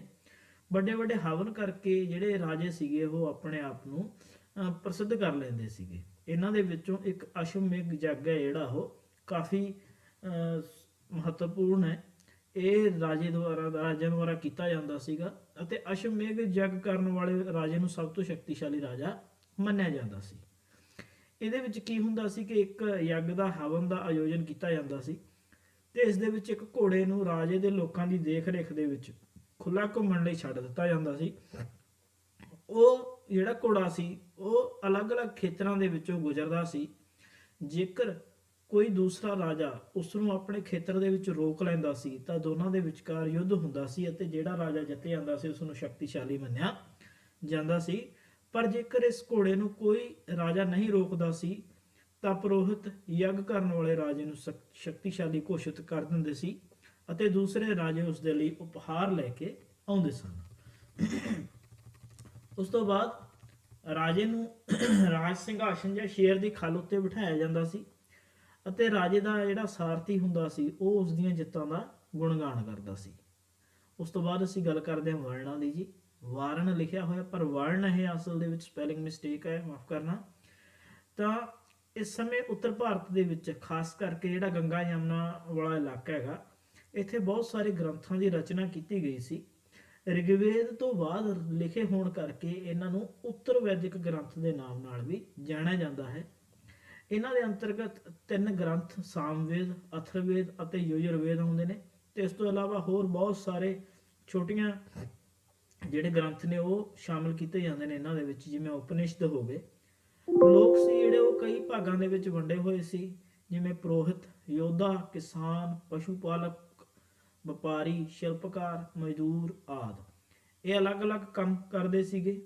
ਪੁਰੋਹਿਤਾਂ ਨੇ ਲੋਕਾਂ ਨੂੰ 4 ਭਾਗਾਂ ਦੇ ਵਿੱਚ ਵੰਡਿਆ ਹੋਇਆ ਸੀ ਜਿਨ੍ਹਾਂ ਨੂੰ ਵਰਣ ਕਿਹਾ ਜਾਂਦਾ ਸੀ। ਹਰੇਕ ਵਰਣ ਦੇ ਅਲੱਗ-ਅਲੱਗ ਕੰਮ ਨਿਰਧਾਰਿਤ ਕੀਤੇ ਗਏ ਸੀ। ਪਹਿਲਾਂ ਵਰਣ ਸੀ ਜਿਹੜੇ ਉਹ ਕੰਮਾਂ ਦੇ ਅਨੁਸਾਰ ਹੁੰਦੇ ਸੀਗੇ। ਕੰਮਾਂ ਦੇ ਆਧਾਰ ਤੇ ਲੋਕਾਂ ਨੂੰ ਅਲੱਗ-ਅਲੱਗ ਭਾਗਾਂ ਦੇ ਵਿੱਚ ਵੰਡਿਆ ਜਾਂਦਾ ਸੀ, ਜਿਵੇਂ ਬ੍ਰਾਹਮਣ, ਕਸ਼ਤਰੀ, ਵੈਸ਼ ਅਤੇ ਸ਼ੂਦਰ। ਬ੍ਰਾਹਮਣ ਜਿਹੜੇ ਪੂਜਾ ਪਾਠ ਦਾ ਕੰਮ ਕਰਦੇ ਸੀ, ਪੜ੍ਹਾਉਣ ਦਾ, ਰਾਜਿਆਂ ਦੀ ਸ਼੍ਰੇਣੀ ਦੇ ਵਿੱਚ ਜਿਹੜੇ ਲੋਕ ਆਉਂਦੇ ਸੀ ਉਹਨਾਂ ਨੂੰ ਕਸ਼ੱਤਰੀ ਕਿਹਾ ਜਾਂਦਾ ਸੀ, ਯੁੱਧ ਲੜਨ ਵਾਲੇ ਲੋਕ। ਵੈਸ਼, ਇਹਨਾਂ ਦੇ ਵਿੱਚ ਵਪਾਰੀ ਲੋਕ ਆ ਜਾਂਦੇ ਸੀਗੇ। ਅਤੇ ਸ਼ੂਦਰ, ਜਿਹੜੇ ਲੋਕ ਸਾਫ਼ ਸਫਾਈ ਦੇ ਕੰਮਾਂ ਦੇ ਵਿੱਚ ਲੱਗੇ ਹੋਏ ਸੀ ਉਹਨਾਂ ਨੂੰ ਸ਼ੂਦਰ ਕਿਹਾ ਜਾਂਦਾ ਸੀ। ਪਹਿਲਾਂ ਇਹ ਵਰਣ ਵਿਵਸਥਾ ਕੰਮ ਦੇ ਆਧਾਰ ਤੇ ਸੀ, ਪਰੰਤੂ ਬਾਅਦ ਦੇ ਵਿੱਚ ਇਸ ਨੂੰ ਜਨਮ ਦੇ ਆਧਾਰ ਤੇ ਪੱਕਾ ਕਰ ਦਿੱਤਾ ਗਿਆ। ਕਿਉਂਕਿ ਜਿਵੇਂ ਜਿਵੇਂ ਸਮਾਂ ਬੀਤਦਾ ਗਿਆ, ਸਮਾਜ ਦੇ ਵਿੱਚ ਵਿਗਾੜ ਆਉਂਦਾ ਗਿਆ ਤੇ ਰੀਤੀ ਰਿਵਾਜ ਵਿਗੜਦੇ ਚਲੇ ਗਏ, ਤਾਂ ਇਹ ਜਿਹੜੀ ਵਿਵਸਥਾ ਸੀ ਉਹ ਜਨਮ ਦੇ ਆਧਾਰ ਤੇ ਪੱਕੀ ਹੋ ਗਈ। ਤੇ ਕਾਫੀ ਸਮੇਂ ਬਾਅਦ ਇਹਨਾਂ ਦੇ ਵਿੱਚੋਂ ਹੀ ਕੁਝ ਲੋਕਾਂ ਨੂੰ, ਜਿਹੜੇ ਸ਼ੂਦਰ ਸ਼੍ਰੇਣੀ ਨਾਲ ਸੰਬੰਧ ਰੱਖਦੇ ਸੀ, ਉਹਨਾਂ ਨੂੰ ਅਛੂਤ ਦੇ ਨਾਮ ਨਾਲ ਵੀ ਜਾਣਿਆ ਜਾਣ ਲੱਗਾ ਸੀ। ਉਸ ਤੋਂ ਬਾਅਦ ਜਨਪਦਾਂ ਦੀ ਗੱਲ ਕਰਦੇ ਹਾਂ ਜੀ ਅਸੀਂ। ਜਨਪਦ ਉਹ ਖੇਤਰ ਸੀ, ਲੋਕਾਂ ਦੇ ਰਹਿਣ ਵਾਲੇ ਇਲਾਕੇ। ਜਨ ਮੀਨਸ ਲੋਕ, ਪਦ ਮੀਨਸ ਜਿੱਥੇ ਲੋਕ ਵਸਦੇ ਸੀ, ਉਹਨਾਂ ਖੇਤਰਾਂ ਨੂੰ ਜਨਪਦ ਕਿਹਾ ਜਾਂਦਾ ਸੀ। ਤੇ ਰਾਜਾ ਹੁਣ ਜਨਪਦ ਦਾ ਰਾਜਾ ਕਹਾਉਣ ਲੱਗਿਆ ਸੀਗਾ।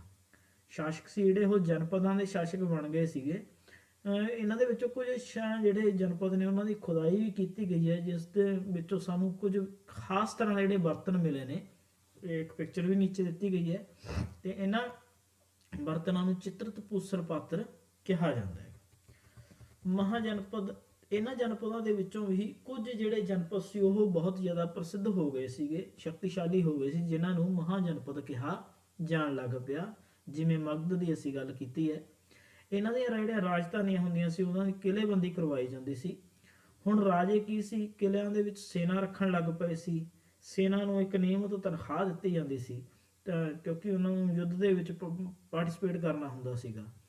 ਅਤੇ ਭੁਗਤਾਨ ਆ ਜਿਹੜਾ, ਪੇਮੈਂਟ ਹੈ ਜਿਹੜੀ, ਉਹ ਸਿੱਕਿਆਂ ਦੇ ਰੂਪ ਦੇ ਵਿੱਚ ਕੀਤੀ ਜਾਂਦੀ ਸੀ। ਆਹਤ ਸਿੱਕੇ, 5 ਮਾਰਕਡ ਕੁਆਇਨ ਹੁੰਦੇ ਸੀ, ਜਿਨ੍ਹਾਂ ਤੇ ਇੱਕ ਪੰਚ ਕੀਤਾ ਜਾਂਦਾ ਸੀ ਕਿਸੇ ਚੀਜ਼ ਨੂੰ, ਉਹਨਾਂ ਨੂੰ ਆਹਤ ਸਿੱਕੇ ਜਾਂ 5 ਮਾਰਕਡ ਕੁਆਇਨ ਕਿਹਾ ਜਾਂਦਾ ਸੀ। ਤਾਂ ਲੋਕ, ਜਿਹੜੇ ਰਾਜੇ ਸੀ, ਉਹ ਲੋਕਾਂ ਤੋਂ ਟੈਕਸ ਲੈਂਦੇ ਸੀਗੇ ਤਾਂ ਕਿ ਉਹ ਪੇਮੈਂਟ ਕਰ ਸਕਣ ਸੈਨਿਕਾਂ ਨੂੰ। ਟੈਕਸ ਅਲੱਗ-ਅਲੱਗ ਰੂਪ ਦੇ ਵਿੱਚ ਲਿਆ ਜਾਂਦਾ ਸੀਗਾ। ਫਸਲਾਂ ਤੇ ਲਗਾਇਆ ਜਾਂਦਾ ਸੀ ਵੈਸੇ ਜ਼ਿਆਦਾਤਰ, ਕਿਉਂਕਿ ਜ਼ਿਆਦਾਤਰ ਲੋਕ ਕਿਸਾਨ ਸੀ, ਤਾਂ ਫਸਲਾਂ ਤੇ ਲਗਾਇਆ ਜਾਣ ਵਾਲਾ ਜਿਹੜਾ ਟੈਕਸ ਸੀ ਉਹ ਸਭ ਤੋਂ ਇੰਪੋਰਟੈਂਟ ਸੀ। ਪ੍ਰੋਡਕਸ਼ਨ ਦੇ 1/6 ਭਾਗ ਦੇ ਨੂੰ ਟੈਕਸ ਦੇ ਰੂਪ ਵਿੱਚ ਲਿਆ ਜਾਂਦਾ ਸੀ, ਜਿਸ ਨੂੰ ਭਾਗ ਕਿਹਾ ਜਾਂਦਾ ਸੀ। ਅਲੱਗ-ਅਲੱਗ ਲੋਕ ਅਲੱਗ-ਅਲੱਗ ਪ੍ਰਕਾਰ ਨਾਲ ਟੈਕਸ ਦਿੰਦੇ ਸੀ। ਜਿਵੇਂ ਕਾਰੀਗਰ ਮਜ਼ਦੂਰੀ ਕਰਕੇ ਟੈਕਸ ਦਿੰਦੇ ਸੀ। ਪਸ਼ੂ ਪਾਲਕ ਜਾਨਵਰਾਂ ਜਾਂ ਉਹਨਾਂ ਦੇ ਉਤਪਾਦਾਂ ਤੋਂ ਬਣੀਆਂ ਚੀਜ਼ਾਂ ਦੇ ਰੂਪ ਵਿੱਚ ਟੈਕਸ ਦਿੰਦੇ ਸੀਗੇ। ਉਸ ਤੋਂ ਬਾਅਦ ਖੇਤੀ ਦੇ ਵਿੱਚ ਪਰਿਵਰਤਨ। ਇਸ ਯੁੱਗ ਦੇ ਵਿੱਚ ਖੇਤੀ ਦੇ ਵਿੱਚ 2 ਵੱਡੇ ਚੇਂਜ ਆਏ। ਇੱਕ ਤਾਂ ਜਿਹੜੀ ਹਲ ਦੀ ਫਾਲ ਹੁੰਦੀ ਹੈ ਉਹ ਹੁਣ ਲੋਹੇ ਦੀ ਬਣਨ ਲੱਗ ਗਈ ਸੀਗੀ, ਪਹਿਲਾਂ ਲੱਕੜ ਦੀ ਹੁੰਦੀ ਸੀ, ਤੇ ਲੋਹੇ ਦੀ ਬਣਨ ਦੇ ਨਾਲ ਉਹ ਖੇਤਾਂ ਦੀ ਜੁਤਾਈ ਹੈ ਉਹ ਵਧੀਆ ਤਰੀਕੇ ਨਾਲ ਕਰ ਦਿੰਦੀ ਸੀ, ਜਿਸ ਕਰਕੇ ਫਸਲਾਂ ਦਾ ਜਿਹੜਾ ਉਤਪਾਦਨ ਹੈ ਉਹ ਵੱਧ ਗਿਆ ਸੀ। ਦੂਸਰਾ, ਹੁਣ ਚਾਵਲ ਦੀ ਪੌਦ ਲਾਉਣੀ ਸ਼ੁਰੂ ਕਰ ਦਿੱਤੀ ਸੀ ਲੋਕਾਂ ਨੇ। ਪਹਿਲਾਂ ਚਾਵਲ ਦੇ ਬੀਜ ਦਾ ਛਿੜਕਾਅ ਕੀਤਾ ਜਾਂਦਾ ਸੀ, ਪਰ ਹੁਣ ਚਾਵਲ ਦੀ ਪੌਦ ਲਾਉਣ ਨਾਲ ਪ੍ਰੋਡਕਸ਼ਨ ਦੇ ਵਿੱਚ ਕਾਫੀ ਜਿਹੜਾ ਵਾਧਾ ਹੈਗਾ ਉਹ ਹੋਇਆ ਸੀ। ਤਾਂ ਕੇਸ ਸਟੱਡੀ ਕਰਦੇ ਹਾਂ ਜੀ ਇਸ ਲੈਸਨ ਦੇ ਵਿੱਚ। ਅਸੀਂ 2 ਜਿਹੜੇ ਮਹਾਜਨਪਦ ਸੀ, ਮਗਧ ਅਤੇ ਵੱਜੀ, ਉਹਨਾਂ ਦੀ ਕੇਸ ਸਟੱਡੀ ਕਰਾਂਗੇ। ਮਗਧ ਕਾਫੀ ਇੰਪੋਰਟੈਂਟ ਹੋ ਗਿਆ ਸੀ, ਅਸੀਂ ਜਾਣਦੇ ਹਾਂ। ਇੱਥੇ ਬਿੰਬੀਸਾਰ, ਅਜਾਤਸ਼ਤਰੂ, ਮਹਾਪਦਮਾਨੰਦ, ਇਹਨਾਂ ਰਾਜਿਆਂ ਨੇ ਰਾਜ ਕੀਤਾ ਸੀ। ਇੱਥੇ 2 ਨਦੀਆਂ ਵਗਦੀਆਂ ਸੀ, ਗੰਗਾ ਅਤੇ ਸੋਨ, ਜਿਹੜੀਆਂ ਕਿ ਜਿਸ ਦੇ ਕਾਰਨ ਇੱਥੋਂ ਦੀ ਜਿਹੜੀ ਜ਼ਮੀਨ ਆ ਉਹ ਬਹੁਤ ਉਪਜਾਊ ਹੋ ਗਈ ਸੀ ਜਲੋੜ ਮਿੱਟੀ ਕਰਕੇ, ਤੇ ਯਾਤਾਯਾਤ ਦੇ ਲਈ ਵੀ ਇਹ ਵਧੀਆ ਸਾਧਨ ਸਨ। ਮਗਧ ਦੇ ਇੱਕ ਹਿੱਸੇ ਵਿੱਚ ਕਾਫੀ ਸਾਰੇ ਜੰਗਲ ਭਰੇ ਹੋਏ ਸਨ ਅਤੇ ਇੱਥੋਂ ਹਾਥੀਆਂ ਨੂੰ ਫੜ ਕੇ ਉਹਨਾਂ ਨੂੰ ਯੁੱਧ ਦੇ ਲਈ ਟ੍ਰੇਨਡ ਕੀਤਾ ਜਾਂਦਾ ਸੀ ਤੇ ਸੈਨਾ ਦੇ ਵਿੱਚ ਸ਼ਾਮਿਲ ਕੀਤਾ ਜਾਂਦਾ ਸੀ। ਮਗਧ ਦੇ ਵਿੱਚ 2 ਸ਼ਕਤੀਸ਼ਾਲੀ ਰਾਜੇ ਬਿੰਬੀਸਾਰ ਅਤੇ ਅਜਾਤਸ਼ਤਰੂ ਹੋਏ ਨੇ, ਤੇ ਇਸ ਤੋਂ ਇਲਾਵਾ ਮਹਾਪਦਮਾਨੰਦ ਨੂੰ ਵੀ ਕਾਫੀ ਮਹੱਤਵਪੂਰਨ ਮੰਨਿਆ ਗਿਆ ਹੈ। ਮਗਧ ਦੀ ਜਿਹੜੀ ਪਹਿਲੀ ਰਾਜਧਾਨੀ ਸੀ ਉਹ ਰਾਜਗ੍ਰਹਿ ਸੀ। ਬਾਅਦ ਦੇ ਵਿੱਚ ਇਸ ਦੀ ਰਾਜਧਾਨੀ ਨੂੰ ਬਦਲ ਕੇ ਪਾਟਲੀਪੁੱਤਰ, ਵਰਤਮਾਨ ਪਟਨਾ, ਕਰ ਦਿੱਤਾ ਗਿਆ ਸੀ। ਇਸ ਤੋਂ ਵੱਜੀ ਦੀ ਅਸੀਂ ਗੱਲ ਕਰਦੇ ਹਾਂ ਜੀ। ਇਹ ਵਾਲਾ ਇਲਾਕਾ ਜਿਹੜਾ ਇਹ ਮਗਧ ਦਾ ਇਲਾਕਾ ਹੈ, ਇਹ ਬਿਹਾਰ ਵਾਲਾ ਇਲਾਕਾ, ਪਟਨਾ ਦੇ ਆਲੇ ਦੁਆਲੇ ਵਾਲਾ, ਤੇ ਇਸ ਦੇ ਨਾਲ ਹੀ ਇੱਕ ਮਹਾਜਨਪਦ ਹੋਰ ਸੀ ਜਿਸ ਦਾ ਨਾਮ ਸੀ ਵੱਜੀ, ਤੇ ਇਸ ਦੀ ਰਾਜਧਾਨੀ ਸੀ ਵੈਸ਼ਾਲੀ। ਇੱਥੇ ਇੱਕ ਅਲੱਗ ਕਿਸਮ ਦੀ ਸ਼ਾਸਨ ਵਿਵਸਥਾ ਸੀ, ਦੂਸਰੇ ਜਨਪਦਾਂ ਨਾਲੋਂ ਬਿਲਕੁਲ ਅਲੱਗ। ਜਿੱਥੇ ਦੂਸਰੇ ਜਨਪਦਾਂ ਦੇ ਵਿੱਚ ਰਾਜੇ ਰਾਜ ਕਰਦੇ ਸੀ, ਤਾਂ ਇੱਥੇ ਹਰੇਕ ਵਿਅਕਤੀ ਆਪਣੇ ਆਪ ਦੇ ਵਿੱਚ ਰਾਜਾ ਹੁੰਦਾ ਸੀ। ਇਸ ਵਿਵਸਥਾ ਨੂੰ ਗਣ ਜਾਂ ਸੰਘ ਕਿਹਾ ਜਾਂਦਾ ਸੀ। ਇਹਦੇ ਵਿੱਚ ਕਈ ਸ਼ਾਸਕ ਹੁੰਦੇ ਸੀ ਤੇ ਲੋਕ ਇਕੱਠੇ ਸ਼ਾਸਨ ਕਰਦੇ ਸਨ। ਹਰੇਕ ਵਿਅਕਤੀ ਰਾਜਾ ਕਹਾਉਂਦਾ ਸੀ ਅਤੇ ਸਾਰੇ ਲੋਕ ਜਿਹੜੇ ਫੈਸਲੇ ਨੇ ਉਹ ਮਿਲ ਕੇ ਲੈਂਦੇ ਸੀ। ਪਰ ਇਸ ਦੇ ਵਿੱਚ ਇੱਕ ਅਪਵਾਦ ਇਹ ਸੀ ਕਿ ਇਸਤਰੀਆਂ, ਦਾਸਾਂ ਅਤੇ ਮਜ਼ਦੂਰਾਂ ਨੂੰ ਇਹਨਾਂ ਮੀਟਿੰਗਾਂ ਦੇ ਵਿੱਚ ਹਿੱਸਾ ਲੈਣ ਦੀ ਮਨਾਹੀ ਸੀ। ਬੁੱਧ ਅਤੇ ਮਹਾਵੀਰ ਦੋਵੇਂ ਹੀ ਇਹਨਾਂ ਗਣ ਜਾਂ ਸੰਘਾਂ ਨਾਲ ਸੰਬੰਧ ਰੱਖਦੇ ਸਨ। ਬੱਜੀ ਸੰਘ ਬਾਰੇ ਸਾਨੂੰ ਆਮ ਤੌਰ ਤੇ ਦੀਰਘ ਨਿਕਾਏ, ਜਿਹੜਾ ਕਿ ਇੱਕ ਬੌਧ ਗ੍ਰੰਥ ਹੈ, ਉਸ ਦੇ ਵਿੱਚ ਪੜ੍ਹਨ ਨੂੰ ਮਿਲਦਾ ਹੈਗਾ। ਗੁਪਤ ਸ਼ਾਸਕਾਂ ਨੇ ਬਾਅਦ ਦੇ ਵਿੱਚ ਇਹਨਾਂ ਸੰਘਾਂ ਦੇ ਉੱਪਰ ਜਿੱਤ ਪ੍ਰਾਪਤ ਕਰ ਲਈ ਸੀ। ਤਾਂ ਇਸ ਤੋਂ ਬਾਅਦ ਅੱਜ ਦੇ ਵੀਡੀਓ ਦਾ ਸਾਡਾ ਲਾਸਟ ਲੈਸਨ ਜੀ, ਪਾਠ 6, ਨਵੇਂ ਪ੍ਰਸ਼ਨ ਨਵੇਂ ਵਿਚਾਰ। ਇਸ ਦੇ ਵਿੱਚ ਅਸੀਂ ਬੁੱਧ ਧਰਮ ਬਾਰੇ, ਜੈਨ ਧਰਮ ਬਾਰੇ, ਉਪਨਿਸ਼ਦਾਂ ਬਾਰੇ ਅਤੇ ਸੰਘ ਤੇ ਵਿਹਾਰ, ਇਹਨਾਂ ਚੀਜ਼ਾਂ ਬਾਰੇ ਜਾਣਾਂਗੇ। ਬੁੱਧ ਧਰਮ ਦੇ ਸੰਸਥਾਪਕ ਸਾਨੂੰ ਸਾਰਿਆਂ ਨੂੰ ਪਤਾ ਹੈ ਕਿ ਸਿਧਾਰਥ ਸਨ, ਜਿਨ੍ਹਾਂ ਨੂੰ ਬਾਅਦ ਦੇ ਵਿੱਚ ਗੌਤਮ ਦੇ ਨਾਮ ਨਾਲ ਜਾਣਿਆ ਗਿਆ ਹੈਗਾ। ਇਹਨਾਂ ਦਾ ਜਨਮ ਲਗਭਗ 2500 ਸਾਲ ਪਹਿਲਾਂ ਹੋਇਆ ਸੀ। ਇਹ ਖੱਤਰੀ ਸਨ ਤੇ ਸ਼ਾਕਿਆ ਨਾਮਕ ਇੱਕ ਛੋਟੇ ਗਣ ਨਾਲ ਸੰਬੰਧ ਰੱਖਦੇ ਸਨ। ਬੋਧ ਗਿਆ ਵਿੱਚ ਇੱਕ ਪਿੱਪਲ ਥੱਲੇ ਕਈ ਦਿਨ ਤਪੱਸਿਆ ਕਰਨ ਤੋਂ ਬਾਅਦ ਇਹਨਾਂ ਨੂੰ ਗਿਆਨ ਦੀ ਪ੍ਰਾਪਤੀ ਹੋਈ ਸੀ। ਇੱਥੋਂ ਇਹ ਸਾਰਨਾਥ ਚਲੇ ਗਏ ਅਤੇ ਉੱਥੇ ਜਾ ਕੇ ਉਹਨਾਂ ਨੇ ਆਪਣਾ ਪਹਿਲਾ ਉਪਦੇਸ਼ ਜਿਹੜਾ ਸੀ ਉਹ ਦਿੱਤਾ ਤੇ ਅੰਤ ਦੇ ਵਿੱਚ ਕੁਸ਼ੀਨਾਰਾ ਵਿਖੇ ਉਹਨਾਂ ਨੂੰ ਨਿਰਵਾਣ ਦੀ ਪ੍ਰਾਪਤੀ ਹੋ ਗਈ ਸੀ। ਉਹਨਾਂ ਨੇ ਆਪਣੀ ਸਿੱਖਿਆ ਨੂੰ ਆਮ ਲੋਕਾਂ ਦੀ ਭਾਸ਼ਾ ਪ੍ਰਾਕ੍ਰਿਤਿਕ ਦੇ ਵਿੱਚ ਹੀ ਦਿੱਤਾ ਸੀ। ਉਪਨਿਸ਼ਦ ਉਸ ਸਮੇਂ ਬਹੁਤ ਸਾਰੇ ਚਿੰਤਕ ਐਸੇ ਵੀ ਸਨ ਜਿਹੜੇ ਕਿ ਆਤਮਾ ਅਤੇ ਪਰਮਾਤਮਾ ਬਾਰੇ ਜਾਣਨ ਦੀ ਕੋਸ਼ਿਸ਼ ਕਰ ਰਹੇ ਸਨ। ਮੌਤ ਤੋਂ ਬਾਅਦ ਦੇ ਜੀਵਨ ਬਾਰੇ ਉਹ ਜਾਣਨਾ ਚਾਹੁੰਦੇ ਸਨ। ਇਸ ਕਰਕੇ ਕਈ ਵਿਚਾਰਾਂ ਨੂੰ ਇਕੱਠੇ ਕਰਕੇ ਉਪਨਿਸ਼ਦਾਂ ਦਾ ਨਿਰਮਾਣ ਕੀਤਾ ਗਿਆ, ਜਿਹੜੇ ਕਿ ਉੱਤਰ ਵੈਦਿਕ ਗ੍ਰੰਥਾਂ ਦਾ ਇੱਕ ਖਾਸ ਹਿੱਸਾ ਹਨ। ਉਪਨਿਸ਼ਦ ਦਾ ਇਹ ਅਸੀਂ ਸ਼ਾਬਦਿਕ ਅਰਥ ਦੇਖੀਏ ਤਾਂ ਇਸ ਦਾ ਅਰਥ ਹੈ ਗੁਰੂ ਦੇ ਕੋਲ ਬੈਠਣਾ। ਇਹਨਾਂ ਗ੍ਰੰਥਾਂ ਦੇ ਵਿੱਚ ਗੁਰੂਆਂ ਅਤੇ ਚੇਲਿਆਂ ਦੀ ਆਪਸੀ ਗੱਲਬਾਤ, ਵਾਦ ਵਿਵਾਦ ਦਾ ਵਿਵਰਣ ਹੈ ਜਿਹੜਾ ਉਹ ਦਿੱਤਾ ਗਿਆ ਹੈਗਾ। ਇਹਨਾਂ ਉਪਨਿਸ਼ਦਾਂ ਨੂੰ ਪੜ੍ਹਨ ਤੋਂ ਬਾਅਦ ਸਾਨੂੰ ਗਾਰਗੀ ਵਰਗੀਆਂ ਇਸਤਰੀਆਂ ਬਾਰੇ ਵੀ ਪਤਾ ਚੱਲਦਾ ਹੈ, ਜਿਹੜੀਆਂ ਕਿ ਉਸ ਸਮੇਂ ਦੀਆਂ ਚਿੰਤਕ ਸਨ ਅਤੇ ਵਾਦ ਵਿਵਾਦ ਵਿੱਚ ਭਾਗ ਲੈਂਦੀਆਂ ਸਨ। ਜ਼ਿਆਦਾਤਰ ਜਿਹੜੇ ਪੁਰੋਹਿਤ ਇਹਨਾਂ ਡਿਬੇਟਸ ਦੇ ਵਿੱਚ ਹਿੱਸਾ ਲੈਂਦੇ ਸੀ। ਪਰ ਇੱਥੇ ਇੱਕ ਪ੍ਰਸਿੱਧ ਅਪਵਾਦ ਦੇਖਣ ਨੂੰ ਮਿਲਦਾ ਹੈ ਸਤਿਆਕਾਮ ਜਵਾਲ ਨਾਮ ਦੇ ਵਿਅਕਤੀ ਦਾ। ਉਸਦਾ ਇਹ ਨਾਮ ਉਸਦੀ ਦਾਸੀ ਮਾਂ ਦੇ ਨਾਮ ਉੱਪਰ ਪਿਆ ਸੀ ਤੇ ਉਸਦੇ ਮਨ ਦੇ ਵਿੱਚ ਸੱਚ ਜਾਣਨ ਦੀ ਬੜੀ ਤੀਬਰ ਇੱਛਾ ਹੋਈ ਸੀ ਤੇ ਉਹਦਾ ਮੇਲ ਹੈ ਜਿਹੜਾ ਉਹ ਗੌਤਮ ਨਾਮਕ ਇੱਕ ਬ੍ਰਾਹਮਣ ਦੇ ਨਾਲ ਹੋਇਆ, ਜਿਸ ਨੇ ਉਸ ਨੂੰ ਆਪਣਾ ਚੇਲਾ ਬਣਾ ਲਿਆ ਤੇ ਉਹ ਇੱਕ ਪ੍ਰਸਿੱਧ ਵਿਚਾਰਕ ਬਣ ਗਿਆ ਸੀ। ਇੱਥੇ ਪੜ੍ਹਨੀ ਦੀ ਗੱਲ ਵੀ ਕੀਤੀ ਗਈ ਹੈ ਜੀ। ਪੜ੍ਹਨੀ ਇੱਕ ਬਹੁਤ ਪ੍ਰਸਿੱਧ ਵਿਅਕਤੀ ਹੋਏ ਹਨ, ਜਿਨ੍ਹਾਂ ਨੇ ਕਿ ਸੰਸਕ੍ਰਿਤ ਭਾਸ਼ਾ ਦੇ ਵਿਆਕਰਣ ਦੀ ਰਚਨਾ ਕੀਤੀ ਸੀ ਅਤੇ ਸਵਰਾਂ ਅਤੇ ਵਿਅੰਜਨਾਂ ਨੂੰ ਇੱਕ ਖਾਸ ਕ੍ਰਮ ਦੇ ਵਿੱਚ ਰੱਖ ਕੇ ਉਸ ਦੇ ਆਧਾਰ ਤੇ ਉਹਨਾਂ ਨੇ ਫਾਰਮੂਲੇ ਬਣਾਏ ਸੀ। ਜੈਨ ਧਰਮ ਬਾਰੇ ਜੇ ਅਸੀਂ ਗੱਲ ਕਰੀਏ ਤਾਂ ਮਹਾਵੀਰ ਜੈਨ ਸੀ ਜਿਹੜੇ ਉਹ ਬੱਜੀ ਸੰਘ ਦੇ ਲਿਛਵੀ ਕੁਲ ਦੇ ਇੱਕ ਖੱਤਰੀ ਰਾਜਕੁਮਾਰ ਸਨ, ਜਿਨ੍ਹਾਂ ਨੇ 30 ਸਾਲ ਦੀ ਉਮਰ ਦੇ ਵਿੱਚ ਆਪਣਾ ਘਰ ਤਿਆਗ ਦਿੱਤਾ ਸੀ। 12 ਸਾਲ ਦੀ ਕਠਿਨ ਤਪੱਸਿਆ ਕਰਨ ਤੋਂ ਬਾਅਦ ਉਹਨਾਂ ਨੂੰ ਗਿਆਨ ਦੀ ਪ੍ਰਾਪਤੀ ਹੋਈ ਸੀ। ਉਹਨਾਂ ਨੇ ਆਪਣੀ ਸਿੱਖਿਆ ਆਮ ਲੋਕਾਂ ਦੀ ਭਾਸ਼ਾ ਪ੍ਰਾਕ੍ਰਿਤਿਕ ਦੇ ਵਿੱਚ ਦਿੱਤੀ ਸੀ। ਦੇਸ਼ ਦੇ ਅਲੱਗ-ਅਲੱਗ ਹਿੱਸਿਆਂ ਵਿੱਚ ਬੋਲੀ ਜਾਣ ਵਾਲੀ ਜਿਹੜੀ ਪ੍ਰਾਕ੍ਰਿਤਿਕ ਬੋਲੀ ਹੈ, ਉਸ ਨੂੰ ਦੇਸ਼ ਦੇ ਅਲੱਗ-ਅਲੱਗ ਭਾਗਾਂ ਵਿੱਚ ਅਲੱਗ-ਅਲੱਗ ਨਾਮ ਨਾਲ ਜਾਣਿਆ ਜਾਂਦਾ ਹੈ। ਜਿਵੇਂ ਮਗਧ ਦੇ ਵਿੱਚ ਜਿਹੜੀ ਪ੍ਰਾਕ੍ਰਿਤਿਕ ਬੋਲੀ ਬੋਲੀ ਜਾਂਦੀ ਹੈ, ਉਸ ਨੂੰ ਮਗਧੀ ਕਿਹਾ ਜਾਂਦਾ ਹੈ।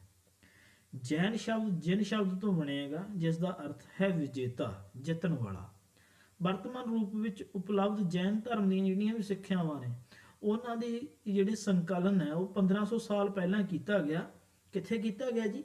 ਗੁਜਰਾਤ ਦੇ, ਪੂਰਬੀ ਗੁਜਰਾਤ ਦੇ ਇੱਕ ਜਗ੍ਹਾ ਬਲਵੀ ਉੱਪਰ ਇਹ ਜਿਹੜੀਆਂ ਕਿਤਾਬਾਂ ਸੀ ਉਹ ਲਿਖੀਆਂ ਗਈਆਂ ਸੀ, ਸਿੱਖਿਆਵਾਂ ਸੀ ਜੈਨ ਧਰਮ ਦੀਆਂ, ਉਹ ਲਿਖੀਆਂ ਗਈਆਂ। ਹੁਣ ਅਸੀਂ ਗੱਲ ਕਰਦੇ ਹਾਂ ਜੀ ਸੰਘ ਬਾਰੇ, ਕਿਉਂਕਿ ਮਹਾਵੀਰ ਅਤੇ ਗੌਤਮ ਬੁੱਧ ਦੋਵੇਂ ਜਿਹੜੇ ਸੰਤ ਹੋਏ ਨੇ, ਉਹਨਾਂ ਦਾ ਇਹ ਮੰਨਣਾ ਸੀਗਾ ਕਿ ਜੇ ਅਸੀਂ ਗਿਆਨ ਦੀ ਪ੍ਰਾਪਤੀ ਕਰਨੀ ਹੈ ਤਾਂ ਗਿਆਨ ਦੀ ਪ੍ਰਾਪਤੀ ਤਾਂ ਹੀ ਹੋ ਸਕਦੀ ਹੈ ਜੇ ਅਸੀਂ ਘਰ ਨੂੰ ਤਿਆਗ ਦਈਏ। ਅਤੇ ਘਰ ਨੂੰ ਤਿਆਗ ਕੇ ਜਿਹੜੇ ਲੋਕ ਗਿਆਨ ਦੀ ਪ੍ਰਾਪਤੀ ਲਈ ਨਿਕਲਦੇ ਸੀ, ਉਹਨਾਂ ਦੇ ਲਈ ਸੰਘਾਂ ਦਾ ਨਿਰਮਾਣ ਕੀਤਾ ਗਿਆ ਸੀ। ਇੱਕ ਸੰਗਠਨ ਬਣਾਇਆ ਗਿਆ ਸੀ ਜਿਸ ਨੂੰ ਸੰਘ ਕਿਹਾ ਜਾਂਦਾ ਸੀ। ਇਸ ਦੇ ਕੁਝ ਆਪਣੇ ਕਾਨੂੰਨ ਬਣਾਏ ਗਏ ਸੀਗੇ, ਇਸ ਦੇ ਨਿਯਮ ਬਣਾਏ ਗਏ ਸੀ, ਇਸ ਦੇ ਵਿੱਚ ਵੀ ਕਿਹੜੇ ਲੋਕ ਰਹਿ ਸਕਦੇ ਨੇ, ਕਿਵੇਂ ਰਹਿ ਸਕਦੇ ਨੇ। ਇਹਨਾਂ ਸਾਰੇ ਨਿਯਮਾਂ ਨੂੰ ਵਿਨੈ ਪਿਟਕ ਗ੍ਰੰਥ ਦੇ ਵਿੱਚ ਲਿਖਿਆ ਗਿਆ ਹੈਗਾ। ਤੇ ਇਸ ਤੋਂ ਸਾਨੂੰ ਪਤਾ ਵੀ ਚੱਲਦਾ ਹੈਗਾ ਕਿ ਪੁਰਸ਼ਾਂ ਅਤੇ ਇਸਤਰੀਆਂ ਦੇ ਰਹਿਣ ਦੇ ਲਈ ਇਹਨਾਂ ਵਿੱਚ ਅਲੱਗ-ਅਲੱਗ ਵਿਵਸਥਾ ਕੀਤੀ ਗਈ ਸੀ। ਸੰਘ ਵਿੱਚ ਪ੍ਰਵੇਸ਼ ਕਰਨ ਦੇ ਲਈ ਬੱਚਿਆਂ ਨੂੰ ਆਪਣੇ ਪੇਰੈਂਟਸ ਤੋਂ ਦਾਸ ਨੂੰ ਆਪਣੇ ਮਾਲਕ ਤੋਂ, ਰਾਜਾ ਕੋਲ ਕੰਮ ਕਰਨ ਵਾਲੇ ਲੋਕਾਂ ਨੂੰ ਆਪਣੇ ਰਾਜਾ ਤੋਂ, ਕਰਜ਼ਦਾਰਾਂ ਨੂੰ ਦੇਣਦਾਰਾਂ ਤੋਂ ਅਤੇ ਪਤਨੀ ਨੂੰ ਪਤੀ ਤੋਂ ਆਗਿਆ ਲੈਣੀ ਪੈਂਦੀ ਸੀ। ਬਿਨਾਂ ਪਰਮਿਸ਼ਨ ਤੋਂ ਉਹ ਇਹਨਾਂ ਸੰਘਾਂ ਦੇ ਵਿੱਚ ਪ੍ਰਵੇਸ਼ ਨਹੀਂ ਕਰ ਸਕਦੇ ਸੀ। ਇਸ ਤੋਂ ਬਾਅਦ ਵਿਹਾਰ, ਇੱਕ ਪਿਕਚਰ ਹੈ ਜੀ ਵਿਹਾਰ ਦੀ ਦਿਖਾਈ ਗਈ ਹੈ, ਤੇ ਇੱਕ ਪੱਥਰ ਕੱਟ ਕੇ ਜਿਹੜਾ ਵਿਹਾਰ ਹੈ ਉਹ ਬਣਾਇਆ ਗਿਆ ਹੈਗਾ। ਇਹ ਭਿਕਸ਼ੂਆਂ ਦੇ ਰਹਿਣ ਦੇ ਲਈ ਬਣਾਏ ਗਏ ਸੀਗੇ। ਪਹਿਲਾਂ ਲੱਕੜੀ ਦੇ ਬਣੇ ਹੁੰਦੇ ਸੀ, ਬਾਅਦ ਦੇ ਵਿੱਚ ਇੱਟਾਂ ਦਾ ਪ੍ਰਯੋਗ ਹੋਣ ਲੱਗ ਗਿਆ ਸੀ। ਤੇ ਭਾਰਤ ਦੇ ਵਿੱਚ ਜਿਹੜੇ ਕੁਝ ਵਿਹਾਰ ਨੇ ਉਹ ਪਹਾੜੀਆਂ ਨੂੰ ਕੱਟ ਕੇ ਵੀ ਬਣਾਏ ਗਏ ਨੇ, ਜਿਵੇਂ ਇਹ ਪਿਕਚਰ ਦੇ ਵਿੱਚ ਦਿਖਾਇਆ ਗਿਆ ਹੈ। ਜਿਵੇਂ ਦੇਸ਼ ਦੇ ਵਿੱਚ ਉਸ ਸਮੇਂ ਜੈਨ ਅਤੇ ਬੁੱਧ ਧਰਮ ਪ੍ਰਸਿੱਧ ਹੋ ਰਿਹਾ ਸੀ, ਤਾਂ ਉਸੇ ਸਮੇਂ ਹਿੰਦੂ ਧਰਮ ਦੇ ਵਿੱਚ ਆਸ਼ਰਮ ਵਿਵਸਥਾ ਦਾ ਵਿਕਾਸ ਹੋ ਰਿਹਾ ਸੀ। ਇਸ ਵਿਵਸਥਾ ਦੇ ਅਨੁਸਾਰ ਜੀਵਨ ਨੂੰ 4 ਭਾਗਾਂ ਦੇ ਵਿੱਚ ਵੰਡਿਆ ਗਿਆ ਹੈਗਾ। 100 ਸਾਲ ਦਾ ਇੱਕ ਜੀਵਨ ਕਾਲ ਮੰਨ ਕੇ ਉਸ ਨੂੰ 25-25 ਸਾਲ ਦੇ 4 ਭਾਗਾਂ ਦੇ ਵਿੱਚ ਵੰਡਿਆ ਸੀਗਾ, ਜਿਹਦੇ ਵਿੱਚ ਪਹਿਲਾ ਜਿਹੜਾ ਭਾਗ ਹੈ ਉਹ ਬ੍ਰਹਮਚਾਰਿਆ ਆਸ਼ਰਮ ਹੈ। ਜਦੋਂ ਜਿਹੜਾ ਵਿਅਕਤੀ ਹੈ ਉਹ ਬਚਪਨ ਦਾ ਆਨੰਦ ਮਾਣਦਾ ਹੈ, ਉਸ ਤੋਂ ਬਾਅਦ ਪੜ੍ਹਦਾ ਹੈਗਾ, ਟ੍ਰੇਨਿੰਗ ਪ੍ਰਾਪਤ ਕਰਦਾ ਹੈਗਾ, ਉਸ ਤੋਂ ਬਾਅਦ ਉਹ ਵਿਆਹ ਕਰਦਾ ਤਾਂ ਉਸ ਦਾ ਪ੍ਰਵੇਸ਼ ਹੈ ਜਿਹੜਾ ਗ੍ਰਹਿਸਥ ਆਸ਼ਰਮ ਦੇ ਵਿੱਚ ਹੁੰਦਾ ਹੈਗਾ, ਜਿੱਥੇ ਉਹ ਬਾਲ ਬੱਚੇਦਾਰ ਆਦਮੀ ਬਣ ਜਾਂਦਾ ਹੈ। ਤੇ ਉਸ ਤੋਂ ਬਾਅਦ ਵਾਨਪ੍ਰਸਥ ਆਸ਼ਰਮ ਥਰਡ ਪਾਰਟ ਸੀ, ਜਦੋਂ ਵਿਅਕਤੀ ਸੀ ਜਿਹੜਾ ਜੰਗਲਾਂ ਦੇ ਵਿੱਚ ਜਾਂਦਾ ਸੀ। ਤਾਂ ਜਿਹੜਾ ਚੌਥਾ ਪਾਰਟ ਹੈ ਉਹ ਸੰਨਿਆਸ ਆਸ਼ਰਮ ਦੱਸਿਆ ਗਿਆ ਹੈਗਾ, ਜਿਹਦੇ ਵਿੱਚ ਜਿਹੜੇ ਲੋਕ ਸੀ ਉਹ ਸੰਨਿਆਸ ਧਾਰਨ ਕਰ ਲੈਂਦੇ ਸੀ ਅਤੇ ਪਰਮਾਤਮਾ ਦੇ ਨਾਲ ਜੁੜ ਜਾਂਦੇ ਸੀ। ਤਾਂ ਇਹਦੇ ਵਿੱਚ ਇੱਕ ਇਰਾਨੀ ਪੈਗੰਬਰ ਦਾ ਨਾਮ ਸਾਡੀ ਬੁੱਕ ਦੇ ਵਿੱਚ ਦਿੱਤਾ ਗਿਆ ਹੈਗਾ, ਜਰਥੂਸਤਰ। ਤੇ ਇਹ ਜਿਹੜੇ ਇਹਨਾਂ ਦੀਆਂ ਸਿੱਖਿਆਵਾਂ ਸੀ, ਜਿਹੜੇ ਗ੍ਰੰਥ ਦੇ ਵਿੱਚ ਉਹਨਾਂ ਨੂੰ ਇਕੱਠਾ ਕੀਤਾ ਗਿਆ, ਉਸ ਦਾ ਨਾਮ ਹੈ ਜੀ ਜੇਦ ਅਵੇਸਤਾ। ਤੇ ਇਹ ਜਿਹੜਾ ਗ੍ਰੰਥ ਹੈ ਉਹ ਭਾਰਤੀ ਗ੍ਰੰਥਾਂ ਦੇ ਨਾਲ ਕਾਫੀ ਮਿਲਦਾ ਜੁਲਦਾ ਹੈਗਾ। ਤਾਂ ਇਸ ਜਿਹੜੀ ਵੀਡੀਓ ਸੀ, ਇਹ ਸਾਡੀ ਪਹਿਲੀ ਵੀਡੀਓ ਸੀ ਮਾਸਟਰ ਕੇਡਰ ਦੇ ਲਈ ਹਿਸਟਰੀ ਦੀ। ਤਾਂ ਇਹਦੇ ਵਿੱਚ ਪਹਿਲੇ 6 ਲੈਸਨਸ ਨੇ, ਉਹਨਾਂ ਨੂੰ ਅਸੀਂ ਡਿਸਕ੍ਰਾਈਬ ਕੀਤਾ ਹੈਗਾ ਪੰਜਾਬੀ ਦੇ ਵਿੱਚ। ਤੁਹਾਨੂੰ ਦੇਖਣ ਨੂੰ ਸੁਣਨ ਨੂੰ ਨਹੀਂ ਮਿਲੇਗਾ। NCERT ਇੰਗਲਿਸ਼ ਜਾਂ ਹਿੰਦੀ ਦੇ ਵਿੱਚ ਵੀਡੀਓਜ਼ ਮਿਲ ਜਾਣਗੀਆਂ, ਪਰ ਪੰਜਾਬੀ ਦੇ ਵਿੱਚ ਅਸੀਂ ਕੋਸ਼ਿਸ਼ ਕੀਤੀ ਹੈ ਕਿ ਜਿਹੜੇ ਬੱਚੇ ਇਹਨਾਂ ਦੀ ਤਿਆਰੀ ਕਰ ਰਹੇ ਨੇ ਪੋਸਟਾਂ ਦੀ, ਉਹਨਾਂ ਦੇ ਲਈ ਆਸਾਨੀ ਹੋਵੇ। ਤਾਂ ਤੁਸੀਂ ਸਾਡਾ ਚੈਨਲ ਸਬਸਕ੍ਰਾਈਬ ਜ਼ਰੂਰ ਕਰਨਾ ਜੀ, ਅਤੇ ਸ਼ੇਅਰ ਜ਼ਰੂਰ ਕਰਨਾ, ਤਾਂ ਕਿ ਹੋਰ ਜਿਹੜੇ ਵਿਅਕਤੀ ਨੇ ਇਹਨਾਂ ਵੀਡੀਓਜ਼ ਤੋਂ ਫਾਇਦਾ ਲੈ ਸਕਣ। ਬਹੁਤ ਜਲਦੀ ਨੈਕਸਟ ਵੀਡੀਓ ਲੈ ਕੇ ਤੁਹਾਡੇ ਸਾਹਮਣੇ ਪੇਸ਼ ਹੋਵਾਂਗੇ। ਤਦ ਤੱਕ ਦੇ ਲਈ ਥੈਂਕ ਯੂ।